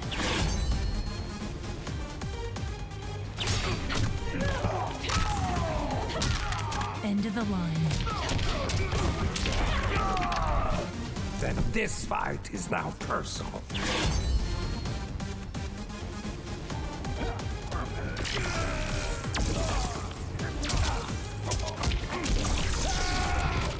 It is exhausting being so perfect.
And welcome back, everyone, to the Mortal Kombat 11 Pro Competition. NA East, week number 4. My name is Mr. Aquaman, and joined by the one, the only, the ever so dapper over there, Ultra David. What's going on, David? I'm feeling great, man. I just got this new hoodie. I think it's pretty sweet. So I thought I'd wear it on the program today. It's pretty cool. Very comfy inside, by the way. I hadn't seen that really talked about, but the inside of this guy is really quite enjoyable. So let's tell you what we got going on. We're into the top 3 of NA East number 4. You can check out the bracket. I know we did before the break, but let's remind everybody where we're at. We have the Mighty Unjust, who has looked killer today, hanging out in Grand Finals. And in Losers Finals, which is what's coming up now, we're going to have Hijinks and Abyss. As you can see, if you look up at the top left, that is a run back from the beginning of We've come today. full circle. And it was close. It was a 3-2, and it was down to one little interaction at the very end. There was some kind of funky spaghetti situation. I think there might have been like a micro duck by somebody. I guess by Hijinks, who ended up taking it. It was really, really, really close. So in coming into this now, what are you looking for here, Mr. Aquaman? It's going to be a slugfest. The way that first match started out, where they were both playing really slow, they were feeling each other out, and then by the end of it, it was just a massive swing fest. So as both players have kind of progressed and warmed up, I feel like it's going to be a lot more offensive than prior. Unless I saw Abyss in the last game. You talked about it. He was playing really lame. He was really trying to bait movement, just walking back. Regular dash. Who regularly dashes back? But let's not get into that. But he was playing that game that he started against Hijinks, but upgraded takes away from you with the mobility, right? And so, is he going to be able to do that here, or is he going to do what he did prior and kind of turn up that aggression, look for the big hits, and simply try to go blow for blow against Jackie, which is hard to do. In a battle of haymakers, she hits among the hardest here at MK11. So I think it's going to be a close one. I think it's going to be another game 5 between these two, as both players have ignited this bracket. This is the best I've ever seen both of them play, especially Abyss. He's having a tournament of his life. Yeah, look, to get through the players he just got through, Bernanoni was 3-0 and Samij was 3-1. Yeah. That was and a 3-1 that felt, I think, even more dominant than 3-1 implies. Yes. Like, it was to beat somebody as strong as Samij. Most people say that was a close 3-1. That was not a close 3-1. That was not a close 3-1. Dominant games he won, but let's see if he picks up where he's left off, because he's coming to this, to me, an awful lot harder than Hijinks is. Like Unjust cooled him off a little bit on the winner's side. Abyss with the back-to-back massive wins. Can Hijinks have the mental fortitude to hang on here? Because this is a big pressure situation for both, as in both are kind of newcomers to the situation, and let's see how they handle it. And maybe that is the difference maker in who's going to prevail here today. This is Losers Finals.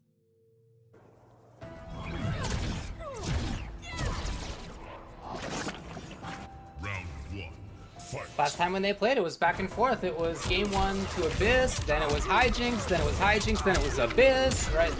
Ultimately, again, won by Hijinks, but it was back and forth a lot of the time. And already we're seeing that here as well, even in these first opening seconds. Yeah, with the wake-up buttons coming and the immediate health deficit for Abyss. And would you look at that? Just lands a punish in the corner. Now we're all tied up. The pressure is on. Here comes the 1-1 mix. And he just down-2 through it, David. And gets the corner afterward. Very, very smart combo choice. Just another free win. What's momentum? What is momentum? Survey says, I don't know. And you got some characters like this who are pumping out 300 or 400 damage pretty often. Yeah, you can get that stolen very, very tough. How clean have Abyss's anti has been with those shadows. Although we saw this play, I can't even make a sense before someone gets hit by a 40% combo. Dude, what's going on? Right back in here. Going down. Yeah, this is really. Oh, try to get again. The OS into more pressure. Ooh, the Looking big for the right break. Yep. Patience by Abyss. And Hijinks was kind of he spent a lot of time in their previous engagement figuring out, beautiful, how to open up Abyss, and he started doing the throws rather late in this set. We'll see how the adjustment goes, but that's going to be all she wrote for this game. And it was about what I expected, the back-to-back heavy blows. The back-to-back heavy blows, I like to see. Those phases where Abyss goes through where he's not pressing buttons, he's just looking for defense. He's trying to spy a moment to counter poke against Jackie, or to maybe try to anti-air if she goes up into the sky. But she just has these different angles to do that from, and it has felt, even though that strategy makes a lot of sense, it hasn't had that much payoff as they've played in these two sets. It totally makes sense. I get it. It's just that it feels like Hijinks has, used that to get grabs, especially in this game. He's used that to get chip damage out there. He's used that to super jump away sometimes. And on top of that, sprinkle on the bacon bits of a pretty savage down 2 read that even Abyss mentioned out of hit advantage, which is a galactic read beyond galactic reads for the victory there at the end. And that's just going to keep him guessing. If you have your hit advantage, you better jail off of it, or else you're going to get checked. And that's the message that Hijinks sent. And now it's mind game time. Now you know what I'm going to do, and let's see if I can use that against you later. But you're right, in that Jackie pressure really is all about sometimes being right on when she allows your turn to be in that pressure.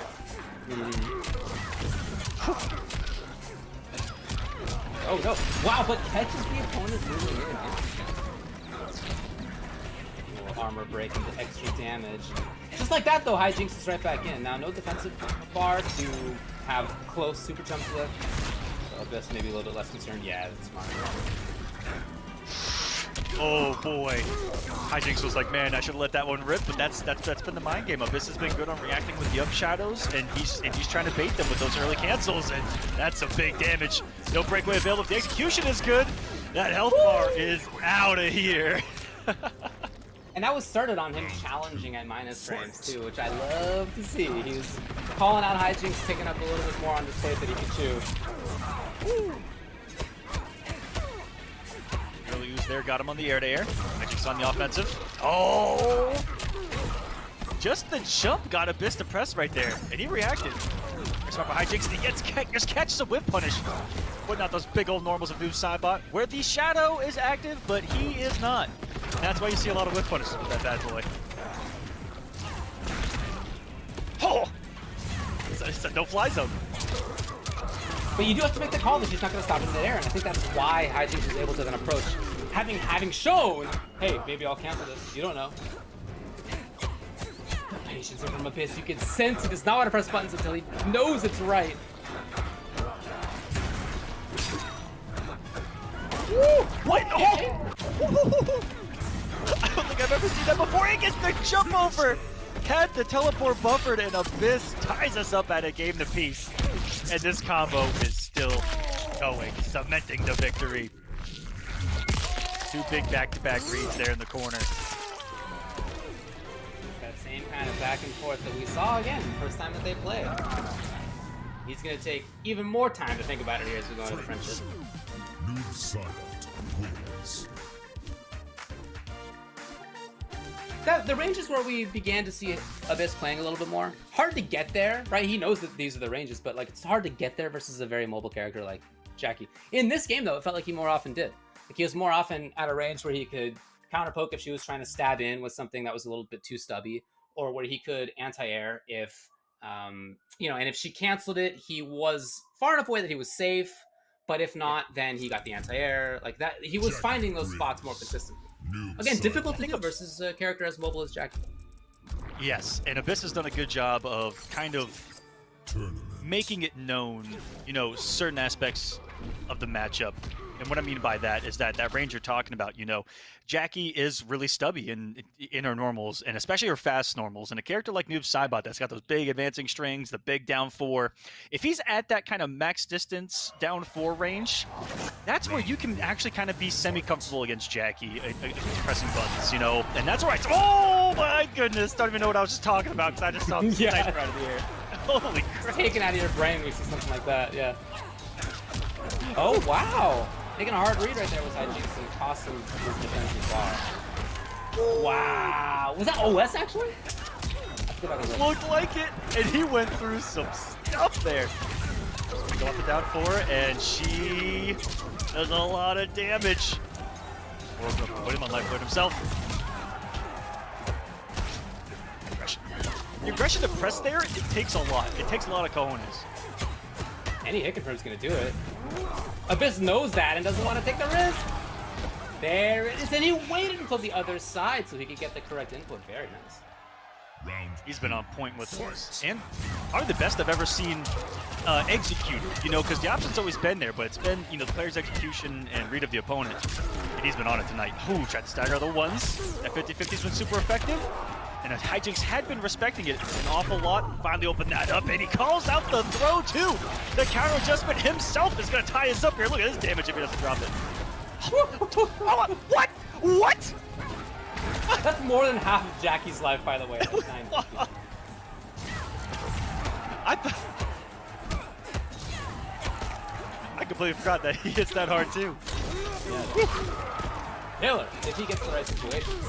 Ah, it seems strange to start from. They both had similar ideas. Hoping for the chip out, it wasn't enough. And that might kill. He actually just 2 tapped her, David. That was 1 combo, 2 combo. GG's, big fan. I got the lead. Have a nice day. Whoa! Yeah, those 2 combined, that was about 9-10 damage. Honestly, like, just those 2. Again, she has 950. Wow. I like that Abyss is prolonging this as much as possible by ending with a fatal blow in the last game. Like into a fatal, and then we get the fatal here, just putting as much time on the clock to let Hijinks really marinate on what just happened. Right. This is a big test for Hijinks. Really big test. He was in this position just, not technically last week, but the last week of North America East, where he got 3rd and he lost. This is the same exact position. He beat Kerbalicious in winners. They played in losers finals and he lost. He finds himself in the exact same position here. Jackie Briggs. Yeah, that would be hopefully a tough hopefully there's no flashbacks. It's just eyes on the prize. He was really confident coming into this. Again, his thoughts today as far as how he would do. He said, "The points are mine." And he has already gotten a lot of points for himself. He does. He was currently, coming into this, he was 9th in points overall. And he's going to have even more. Will he switch? Really? What a huge... Oh, wait a second. Yeah, Diva coming out. Now, what do we got? Give me the moves. Give me the moves. What do we got? The last thing I expected. Maximum stomp? Or what are we going to see? Oh, we got the stomp, baby. Okay. Death Enhanced March, drag and drop. Queen's Punishment. All right. So, he's got the stomp. He's got the Death March, which is going to add a little bit of mind games up close. And then you've got the low.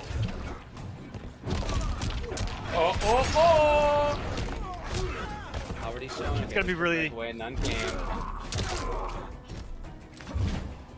It's important to note that when Abyss is right... Oh, no! Wait. I expect that to work. Yeah, oh, no! I don't know what's going on here. Look at me! No! Oh, boy, here we go. Oh, another one. He's just not spending the No, he's trying to up shadow. Like the thing oh, no. You know what to do, right? Question is just, do you make the right guess on it? Like, that's all that is. He has the health lead, though. Okay. Well, each time there's 100 damage, it's not actually that much. If she wants to spend AB, if she gets enough in a row, if she wants to spend bar, there it is, finally. You will suffer. That was a mix-up on top of a mix-up. That was no delay, no movement, right down on top of you, and truly in the mix. Oh, there we go! Oh, so there is timing with this works. Okay. Just gotta be right on it. It's really similar to a lot of moves that counter that. Is you still gotta guess on when she drops. Right, yeah. Found a similar answer in Total's Burst, and the same thing. You still gotta keep guessing here on those Shokan size 11s coming down from the sky. The question is, can you dash out of it? No! Oh, get away! Oh my god, just guessing wrong 100 times in a row. Okay. Hey, why not? Why not, right? Would have been armor if that had been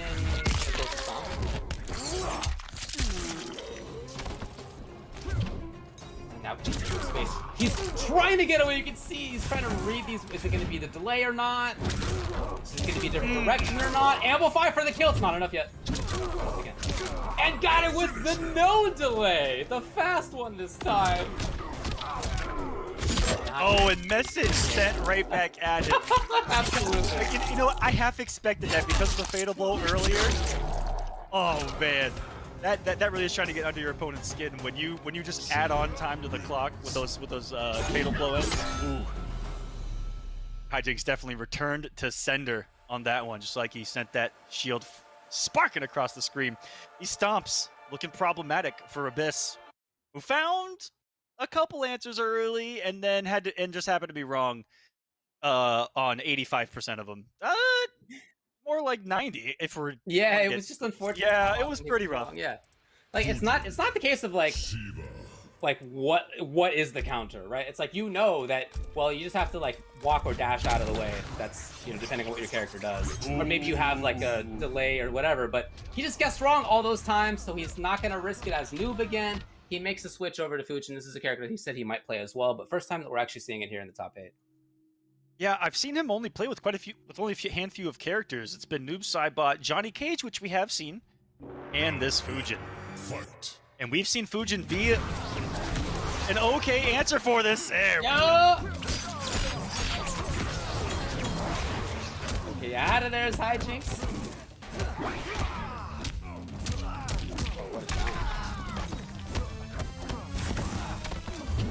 Oh no, the error, surely.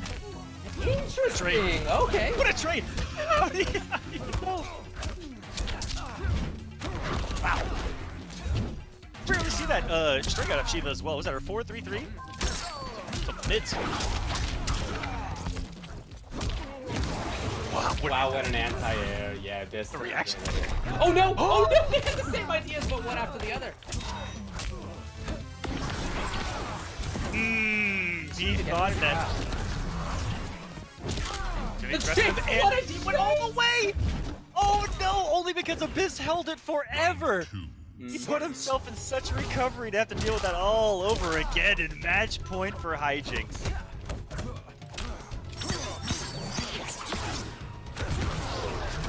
Oh, what an auto output. Yeah, just go to the sky again. Here it is, having to run in the sky a little bit. Yes. Wow, what a call out. Ooh, a lot of whipping right there. I think that Hijinks put in a flawless block, something right there, and all kinds of more shenanigans happening. Double match point. The pick from Abyss looking a lot better that time around.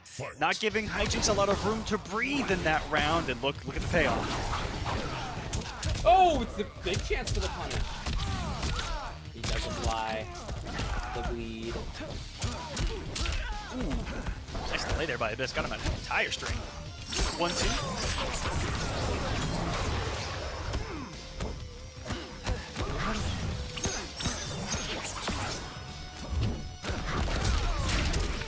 Oh, very nice by Abyss. He's starting to figure this out in terms of timings. Yeah, this is a pocket character. He needs to break out an awful lot, and it's getting better as we play here. Huge health lead. No breakaway for Hijinks. Puts him on life alert 38. He comes what up else would with it be? the back spot. The mids. Nothing to worry about. Slices her in half. Abyss making the comeback happen.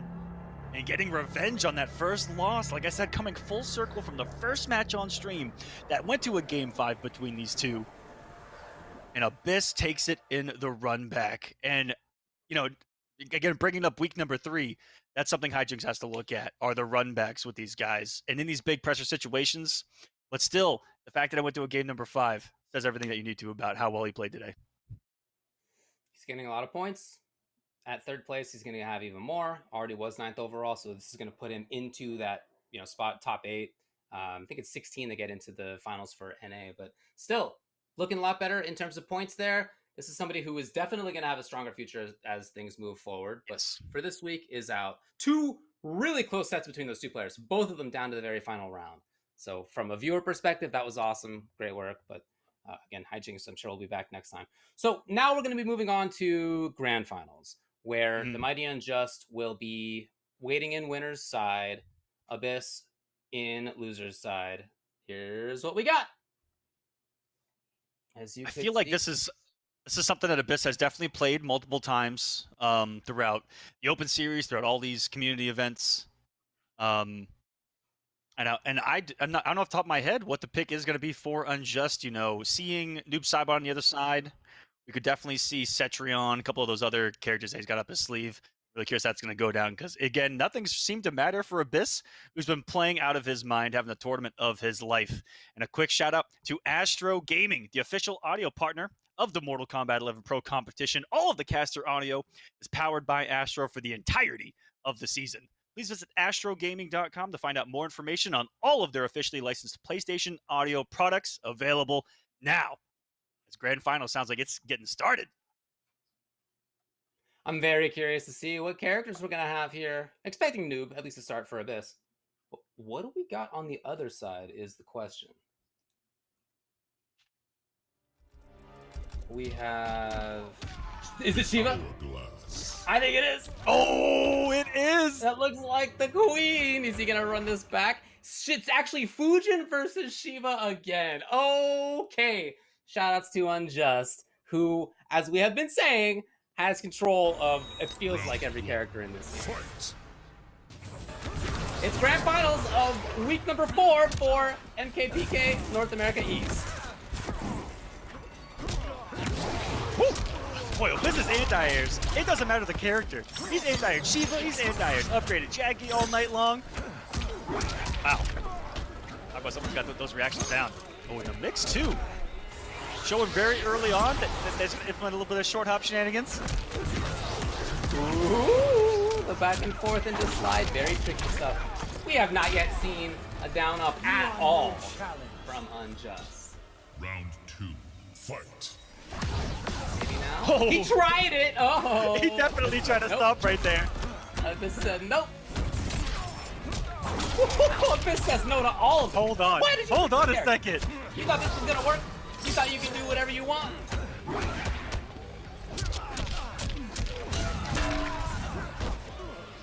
That's the dragon charge right there. The shield bash. Whatever faster reversals. I wonder if it was picked specifically for perhaps Noob Saibot or this. Some trickier punishes. It's not probably been allowed an awful lot. That's the answer for the drop. With a skywalk of his own, a lot of whiffs.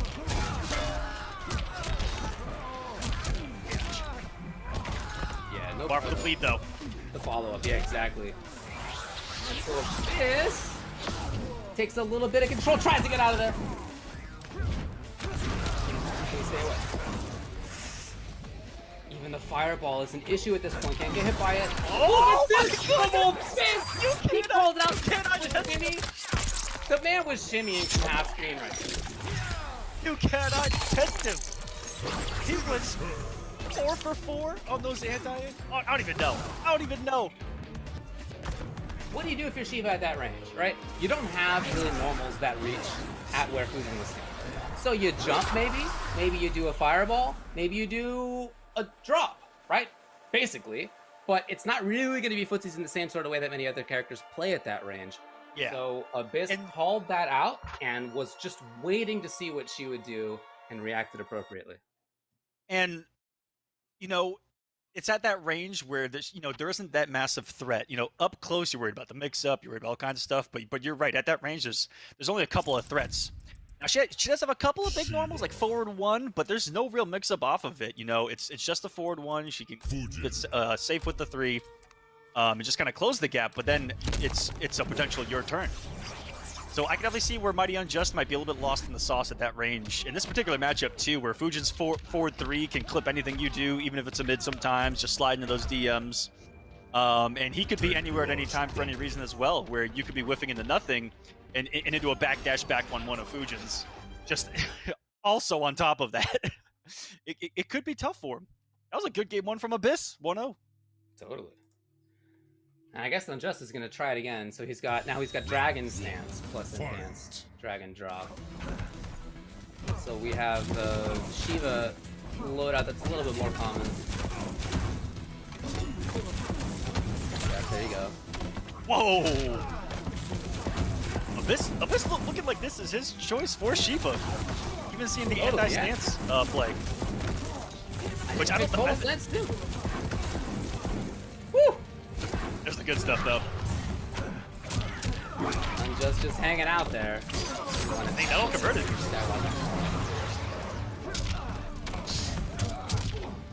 Ooh, no, Oh, timing by though. Unjust. And it is applied, so... No. Just the stance? How many of those did he flawless block? I think he flawless blocked a couple of those. I didn't see any chip.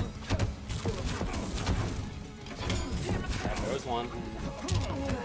Tried to steal a turn. Oh, Abyss alive. If he finds the right hit right now, he can still take it. Yeah, especially now. If he finds one more.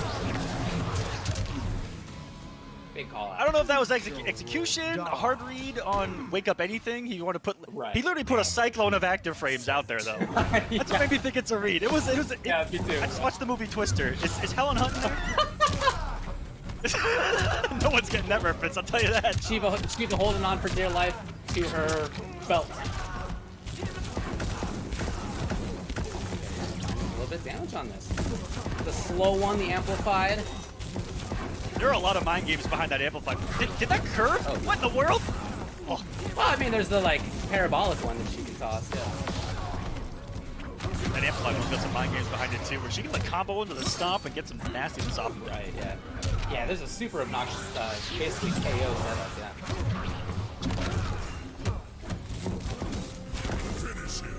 There you go. Dragon Stance takes great effect as the Mighty Unjust, tying it up 1-1. A complete change in approach rate, going from a stomp to the Dragon Stance. It's completely different, and it's not one that we've seen a lot since Ultimate. You know, it's been all about the delayed stomp since, but people seem to forget the strength of that as well, even after only a couple of very minute changes to that Dragon or that Shokan stance. Still super effective, and I'm shocked that we haven't seen it more, if I'm being honest with you. It's definitely legit. I'm curious whether we might Still see got it some split. juice. Oh, he's gonna go back to Fujin now. What's interesting too to see is that this Shiva, at least in that game, completely different than Hijinks' Shiva that we saw before. Very, very stomp heavy from Hijinks. I think we might have seen 2 stomps from Unjust Shiva, maybe it was 3 in that whole game, something like that. It wasn't very many. It was instead this focus on a completely different aspect of the character, like you were just talking about, the stance. Mm-hmm. And I didn't even notice that he did bring both actually, Dragon Stance and the enhanced Dragon Drop. Mm-hmm. Just going for maximum effort here.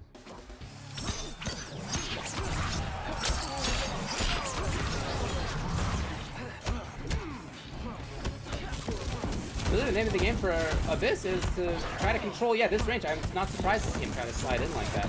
Try to get things started, because at this range, he's been kept out. Yes. Ooh, that was a big read on the first one too. Right, looking for Skywalker or something. Looking for the position reversal. Oh, mix-ups. We're stopping. Lead is such a good thing to put on Fujin, who's going to be moving 90% of the time. Reach the cancel there. And no wake up after all. But if Abyss finds the next hit, he can definitely do it. Will there be? What do you think our neutral jump was supposed to be? Was that supposed to be a regular jump, or was that supposed to be a down up? Yeah, this is what I'm talking about. No, he didn't get there. Oh, and Unjust is gonna. Woo! If that had been dive kick out of this, I don't know. Do you think he meant to do this up there? I think he thought he was closer. You will suffer. In any case, Unjust ends up taking a round where Abyss had quite a bit of control for a little while at least. Jump kick there. Abyss recognizing that, take the turn. Are the negative frames in? Oh no! Reached for the sky. But that's one of those most purely up hurt boxes on an up 2.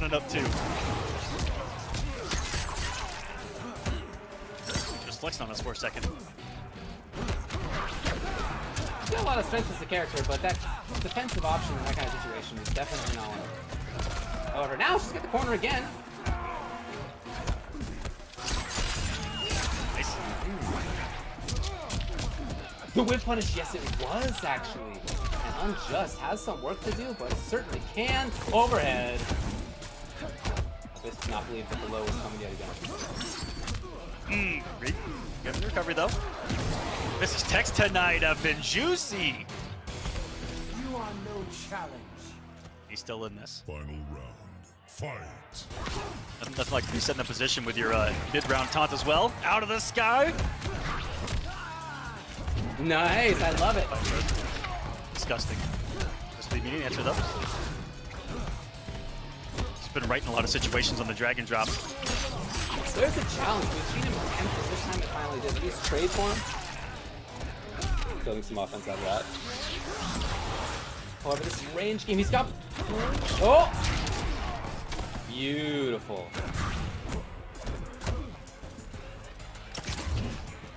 He's gonna just bet it on. He's gonna bet it on this. I feel like we're gonna see him go... No! Is he gonna try it again? Yes! You could tell that was what in his mind, it was like, well, this hasn't really been working out. I gotta try something a little bit different. He hadn't been going to stomp very often. Right there, towards the end. It makes sense as an attempt because it's just, you get to start a mix-up from almost anywhere on screen. Right? You all of a sudden, when you do it, you go up into the sky, the opponent knows you're up there. They can see that you've left the stage. The question is, where do you come down? When do you come down? So if you're in a bad spot, you can definitely just try to run it on that, and it's doable. We saw how many in a row hijinks got before. So I understand Unjust going to that, but it is also, I think, the sign of somebody who felt that his strategy wasn't really working out otherwise.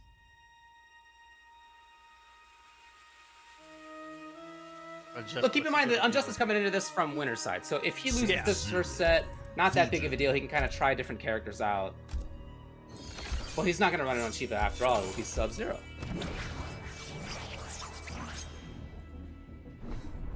No slouch with this character either. I've seen him win tournaments with the Sub-Zero.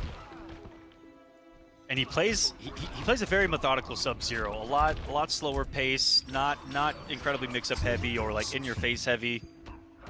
Loves getting those back two whiff punishes.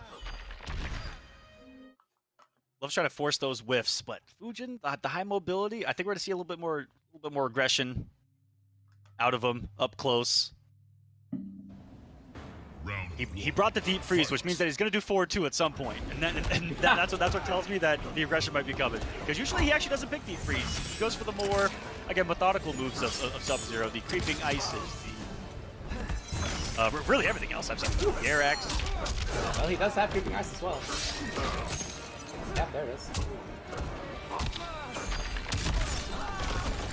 Now he gets to snowball a little bit. Yeah, this is where Unjust wants to be. He's really making quick work of this round. Woo! And there's the forward 2 coming in hot. Pretty cool to save the KB as well in that combo. So he's looking strong right now, and he gets to start out at a range where Antair is going to be on deck. But no, instead Abyss. Forward normal. Interesting little counter there, okay.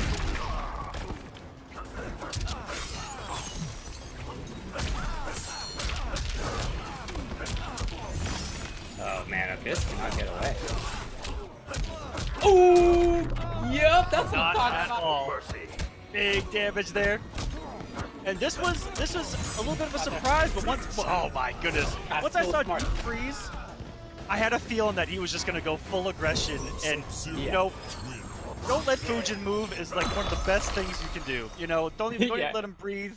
And there might be a little pun in there, but I'm not gonna get into it too deep. But that is the perfect strategy to implement. Because once he has space to play with is when Fujin is the most deadly. So that was sick. I love that mix-up at the end. He had just gotten offensive bar, which means that forward 2 would combo into enhanced ice ball, right? He had just gotten it, and he had a chance for mix-up, and I think that Abyss was thinking the same thing. Oh, you got offensive bar? Okay, you just got it? Probably overhead. And instead, it was the low for Mighty Unjust in that situation. He really mixed it up super, super well to tie it up 2-2 here. Noob Cybot. Back to noob for Abyss. Tournament life now. This is a crazy situation. Unjust does this a lot too, where he'll get comfortable, or he'll try something really comfortable. I don't know if you've seen this a couple times, David. He'll try something comfortable if he's on the winner's side of a grand final, and then still not give up the first set. He will try to end it now, even if he was still, you know, trying something new. Fight.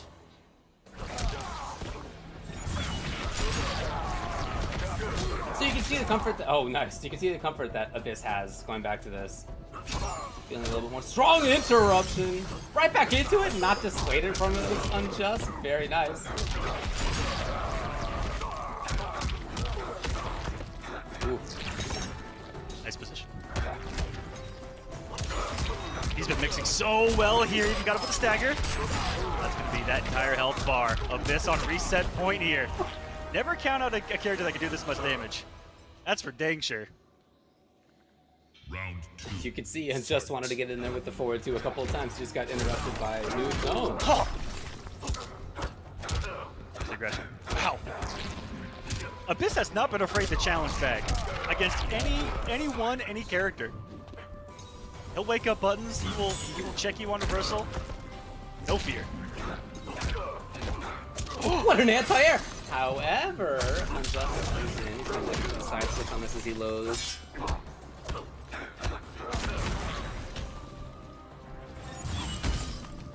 Hoping to find something there with enhanced ice ball. Needs to be careful whiffing against Sub-Zero. That slide could be buffered at any time. Ooh, the 4-4 this time around. Yeah, he hasn't done anything else since then. Okay, here it is. Finally. Wow, what reactions! Or just betting? I don't know. That was so fast with the reactions. Yeah, I think he was already predetermined with the jump back. So all he had to do was look for down up, right? Or all he had to do was maybe hold down, look for something, and press up. No really bar though. It's about to be reset. It's fatal blow. It's Sub-Zero. Oh yeah. I'm just scheming. There it is with the low slide. That's the reset from Abyss. French. 3-2. Another game 5 on the board for Abyss here. Just his 14th one to try to win this tournament. Him losing 2-3 versus Hijinks. After that, in loser's side, he beat Samij 3-1. Remember, that was very, very strong. He beat Bernanoni 3-0. And then, yeah, back to the 3-2s, beating Hijinks, then beating Unjust to send Unjust to losers. And now we have one final set of first to 3. Immediately, a race to pick Cetrion right there. As soon as he could. You see that? That man was burning through the character select screen to get to Cetrion. Soul Changer. So Cetrion versus Noob starting out here. Yeah, I think that he's going for the on paper straight for the jugular. Yeah. On this one. If I can just be honest with you, if I can be honest, I think you're right. I think you're right. Yeah. Yep. Round 1. Fight. Gonna be tough for him to deal with any of this full screen here. The low ground pound is what's so crucial against Noob Saibot because if I'm not mistaken, he can't teleport either. He has to hold it. Right. Yeah. To the ground. The high. The teleport's a high. And exactly. There are things that will duck underneath it. Yeah.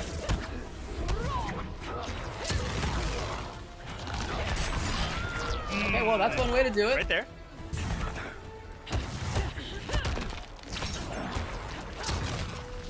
Yeah, there's that range where certainly you can have a lot of say. It's about this range. But then outside of that spot, you begin to see, okay, he made the read here, and he was right. Okay, what a pickup, and it's enough just barely. That one teleport kind of changed everything. It got him in. He's able to keep that pressure going until the round just ended. Beautiful stuff. Unjust amplifying it for the extra pushback. Definitely wants that breathing room. Just back to frames for you. Low pound, not as frequent as I would have expected here early on. Unjust is playing this a lot. He's playing it a lot closer. Oh, very confident on the spot and bringing in the string. Now we have Unjust controlling the corner a little bit anyway. He backs off. Look at this back and forth. As soon as he knew the opponent was going to jump, he went right back in there for the anti-air. Taxing some chip and ready for the escape. What a round by Unjust. Final round. Fight. All about that control. His mama nature here. They're the ground pounds. Now he might play us a little bit slower. Now he's got the health lead here. A round up. And look at that. Change things up immediately. Even I would have gotten mixed up. Ooh, Go with, I think I would have backed that. but he doesn't have the launching one here. I think that he bet on teleport not being such a big factor. That's why he didn't bring the launcher. And would you look at that, he landed 2 teleports here, and what damage could have been? Now he's throwing this. What in the world? He's ticked out April! No, that was sick! Oh, wow. Oh, man! It was unfortunate that he dropped it, but that was godlike. Ooh, Unjust is getting a little frisky with the forward dashes. The walking forward here, he's looking for the opponent to back off. Abyss did no such thing. She has failed.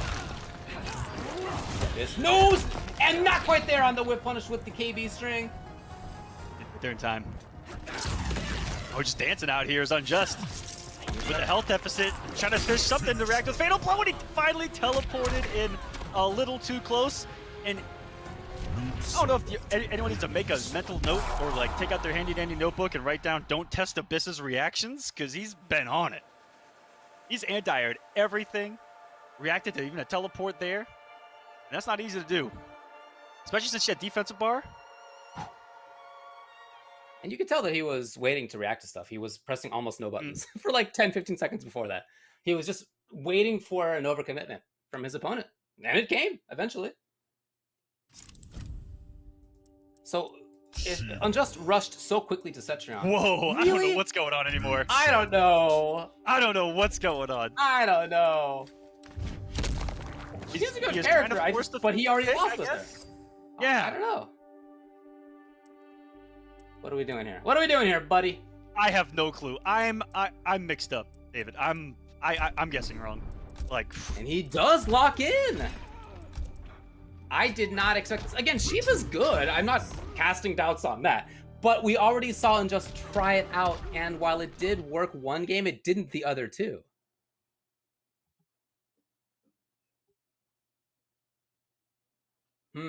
That's a lot of belief. And he's not bringing the stance either, which is the only game he won. Well, I'm really confused now. He didn't even break the one he won with.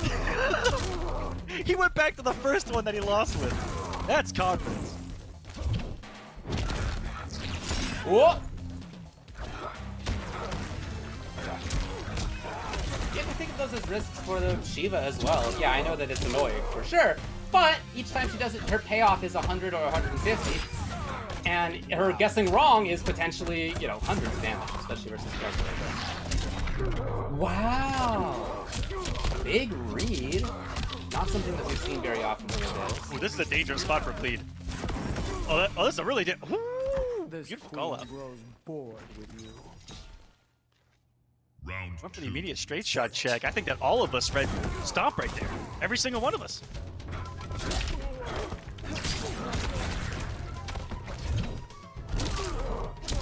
Tried to dash out at the last second, not quite. Are we gonna run the table on it? No! Yeah, I think this pick is curious. I don't know. I mean, here he is with the life lead, but will this work out? It does. Okay. Yep.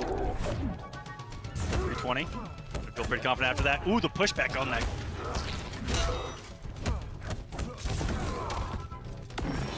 Remember I was talking about him bringing that shield dash for some interesting punishes? He got one right there. Dude. And he's got a big life lead. And that's gonna do it on Chip. Yeah, all right. Hey, I'll shut up. Because that was game by Mighty Unjust 1-1. And looking pretty strong in doing it, to be honest. There were times in that game where I was a little concerned that it was maybe not the right pick, but he certainly made that one count. Good yeah, I feel like the Mighty Unjust could win, I feel like, with any character at any given time. Okay, yeah, fair enough. But that one caught me off guard for sure. But I would definitely still feel that he would be confident choosing that just to say, or just to prove to himself. Not anyone here, not anyone watching at home, not anyone bitching and complaining in chat or on Twitter, that he can do it with this character. And that was the first pick he had against Abyss, and he's like, you know what? It might be a little bit stubborn. He's like, I can do this. And he's making in my mind, here's the issue, though. Game 1 went to Abyss.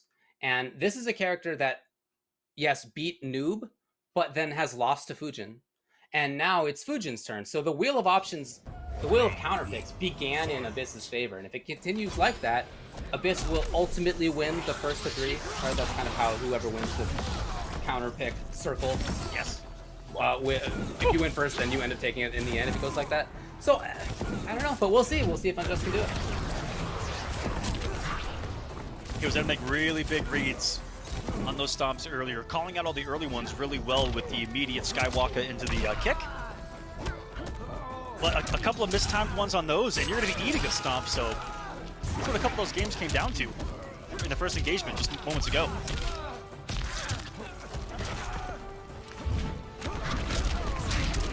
What a call. Yo, the wake-up dash from Unjust, that was sick. And then no cancel, interesting. It's Mighty Unjust taking the round. My arms are stronger than your pride. Now this would put Abyss in a situation if he falls here. Yeah, what I said about the wheel of counter picks only works if whoever has their counter pick. If the counter pick works. Yeah.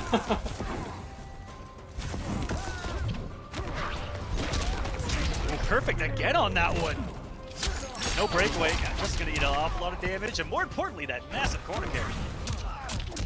Woo! Beautiful. Has that offensive bar, and yes, does spend it. Woo! No mix-ups here. Oh, what a call! And the armor break. That he's dead. He's Absolutely. dead. Oh. And that was almost no stomp Shiva there that round. That was all up close brawler, damage dealing queen of the Shokan right there. What do you do if you're Abyss now? You just tried Noob, didn't work. You just tried Fujin as a counter pick and it didn't work. You go into the character what brung you most of the way, which is Noob, or what? And because keep in mind, talking again about these counter picks, if Fujin wins, Unjust still has a game to counter pick. So okay, no, it looks like it will be Noob. It will be. If there's someone, you know, for Abyss that I just know as this character specialist in Noob Saibot, right? That's put 99% of his time in this game probably into this character. If there's a character to bet on, to bet everything on, I think it's gonna be someone like this that you have all of your comfort with. Round one. And it's gonna cover anything even outside of this Shiva, I feel like, for Abyss. So if he's gonna make this comeback happen, it's gonna be here with Noob Saibot. Just has the 2-1 lead now. The game from taking this. What a block! Yes. Did have breakaway. The dash! Ooh! 2 in a row, correct. 3 times you're out here. And it was early. The overhead this time. Has all day to hit it from that string too. Yeah. And just right again. I think that adjusted a slight delay right there. I didn't see it 100% because I was staring at Abyss. But he definitely got out of the startup of that. I woke up with it immediately. Now, tournament point for the mighty Unjust. 2-1 right now.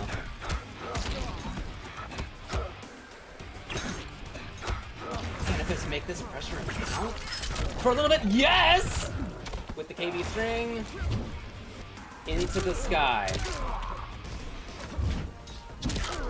Oh, it was the fast one.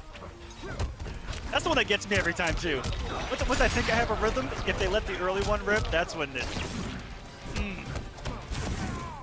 He's looking good this round. Was trying to buffer. Tried to find the right timing. Not there. How many in a row? Tried it again. I think the KB's ready to go. And still takes the round because every time he was wrong, only 800 damage. Final round. That's the thing, Yeah, right? one It's time annoying. works so It's far. annoying, right? You're annoyed the whole time that you get hit by it. But you also have to keep in mind, yeah, it's 100 damage. Except if he has except to for give that you one. Oh, wait a minute, wait a minute. Except if you get hit too many times without getting out of it. Yeah. Oh, we're liars. It's only 100 and then 3. I know, yeah. It's definitely good. There's no doubt about it. I think we just got mixed up. I feel like you have to be perfect on that for it to work. That looks really tough. Was that only about wave dash I just saw? Can he get away? No, unjust. The bar, is that gonna do it? That's gonna be all she wrote. Abyss looked like he tried to wake up with some buttons right there. Unjust shuts that down for a victory here in the pro competition week number 4, and it's gonna boost him up in points as he came in tied for 4th with Kerbalicious. And with Show Off not in this top 8, Honeybee and Combat not in this top 8, Unjust is gonna make a mighty big jump. And he's gonna be in 3rd place now, just under Honeybee. I felt like even coming into this, and this is not I think tied with Honeybee actually. We all were kind of looking at him and how well he had been doing in the Open Series and the like, right? This is a player who has really like had a ton of success already last year as well. And coming into the pro comp, very curious to see how he was going to do. And already, what did he use today? 3 or 4 different characters, something like that. Yep. That's what we kind of expect from him, and we have seen success from him again in the Open Series, here still in the Mortal Kombat Pro competition. Really everywhere. Super strong. Yeah, really everywhere. To be honest, that community stuff too. He's just been super strong with all of these characters. He gives so many different looks to the opponent that it's just hard to plan. It seems to game plan for him. Mm-hmm. Yeah, that's what everyone's been struggling with. Is even when they find answers, because of the Open Series, and how frequent the Open Series is, he's been able to get a lot of games with these guys, and people have tried to figure him out. But since it happens so often, he gets a the next week he gets to try it all over again, and that's why he's been leveling up, I think, so hard and so fast here. Ever since kind of being the Open Series champion overall, he's been dominant. He's really been dominant in these brackets, and so just massive shouts to Unjust, who could have won this with almost any character. That's the level of skill that he's at, and that's just the truth. That's just the truth. I've watched him do it before. He can definitely do it again. And here on the East and West Coast, Tiger's kind of the West Coast Mighty Unjust in that regard as well, where I feel like they could random select and be a 1%er still. And if you want to get in on tournaments like this, then you can head over to PlayStation 4 for the Open Series. Tournaments are open weekly, all skill levels. You can play against your friends, you can play against your rivals, you can get cool rewards. Head over to the PlayStation 4 Competition Center, where you can find inside looks at how top players play, tips and tricks for players of all skill levels. It's at compete.playstation.com, and you can sign in with your PSN ID. You can also check from the homepage of Mortal Kombat 11 on the actual game itself. Press your little touchpad thingy, and you can see what's going on there as well. It's that easy. Log into MK11, press that button, boom, sign up. Or go to compete.playstation.com, sign up with your PSN that way. Getting these things, not just the Open Series, but also the pro competition here. A lot of tournaments. Doesn't matter where you are, too, around the globe here in the pro competition. For the Open Series, it also covers Europe as well. Every single week, so sign up. It's that simple. And that's going to do it for the North American East portion of this David week, but we got West coming up shortly. Yeah, let's just briefly look back at the bracket just to remind you all of what we saw. We saw an awesome performance from Unjust, who I guess one way to phrase it is that he won 5-4. That's true. Abyss, though, I really want to call out for having had so much success. You can see his name all the way through that bracket, right? Look at that. And getting through players like Samij and Bernanoni and Hijinks. And even before that, even before the top 8 began, he had taken out Coach Steve and Honeybee. Just a super great weekend for Abyss. Looking forward to seeing more of that from him. Good work, everybody. Bernanoni 3rd. You had full auto, and you had Samij after that. And then in the final place, you had Gur and Bernanoni. Yeah, again, actually, that's not right. Gur and Rebel. Yep, Deadly Rebel. Yeah. Anyway, look, great matches all around. This was the East.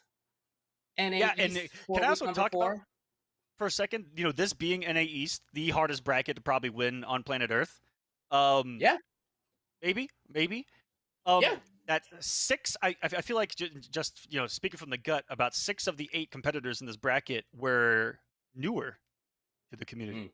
You got Samij and Gur down there at the bottom, couple of grizzled veterans. But then you had guys like Deadly Rebel, Burning Oni, Mighty Unjust, who's really new to the community, Hijinks, Abyss, Full Auto, all those guys haven't been too Hi Con. We we got Full Auto, who's a little bit of a veteran going back to MKX, but a lot of those guys are really new, making top 8s, big bracket, tough bracket. I love it. I love to see it. It is definitely doable, folks. You can do the same thing, and just takes a lot of work. Not easy to do, but can be done. Again, that was NA East, number 4. We are going to have NA West, and in that, we'll have Wise Gemini and Nubcakes. We're going to have Wound Cowboy and Too Easy. We're going to have Patient Impulse versus Han Rashid, Pop-Tart as well. But we're going to get to that bracket in a little while. First, we are going to skedaddle. Take a break. Yeah, we're gonna take a break here between East and West, guys. We got that West bracket coming up in no time. Don't go anywhere. More Mortal Kombat to come. David, I'll see you then.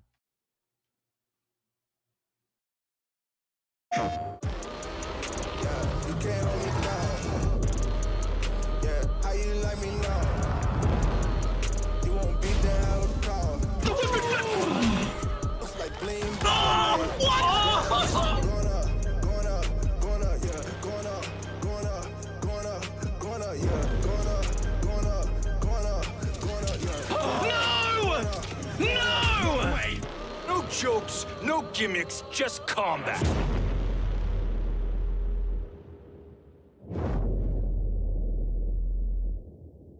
PlayStation. Looking for attention, I don't need the extra tension, cause I'm in the 4th dimension, trapeze high in suspension. Now don't bother with the haters, cause they all be imitators. We're real life manipulators, get it back up and see you later. I like me for me, I'ma be what I'ma be. I like me for me, I am who I wanna be. Na na na na na na na na na na na. Gotta prove it to myself and nobody else. Gotta prove it to myself and nobody else. I like me for me, I'ma be what I'ma be. Prove it to myself and nobody else.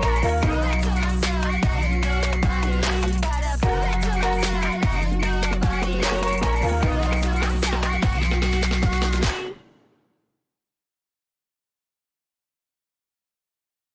Gotta prove it to myself. I like me for me. Hey guys, Ketchup and Mustard here, and it's time to test your might in the Mortal Kombat 11 Open Series. Ready to rumble? Power on your PlayStation and head to the Events app, filter by type, and select a convenient date and time. Boot up MK11 and locate the PS4 Tournaments menu option. Click it to visit a familiar place, the Console Events tab. Sign up and prepare to play.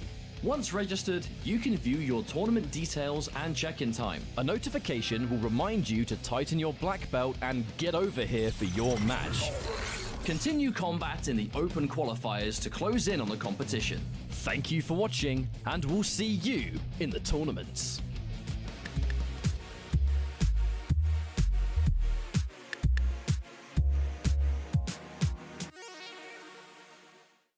PlayStation.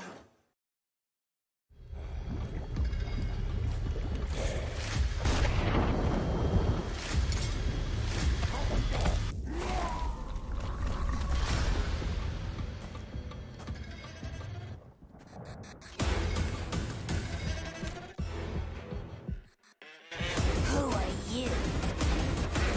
I'm your worst nightmare.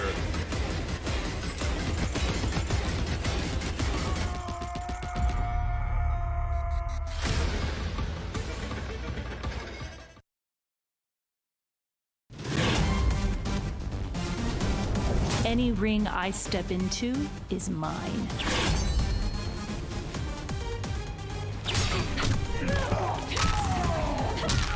End of the line. Then this fight is now personal.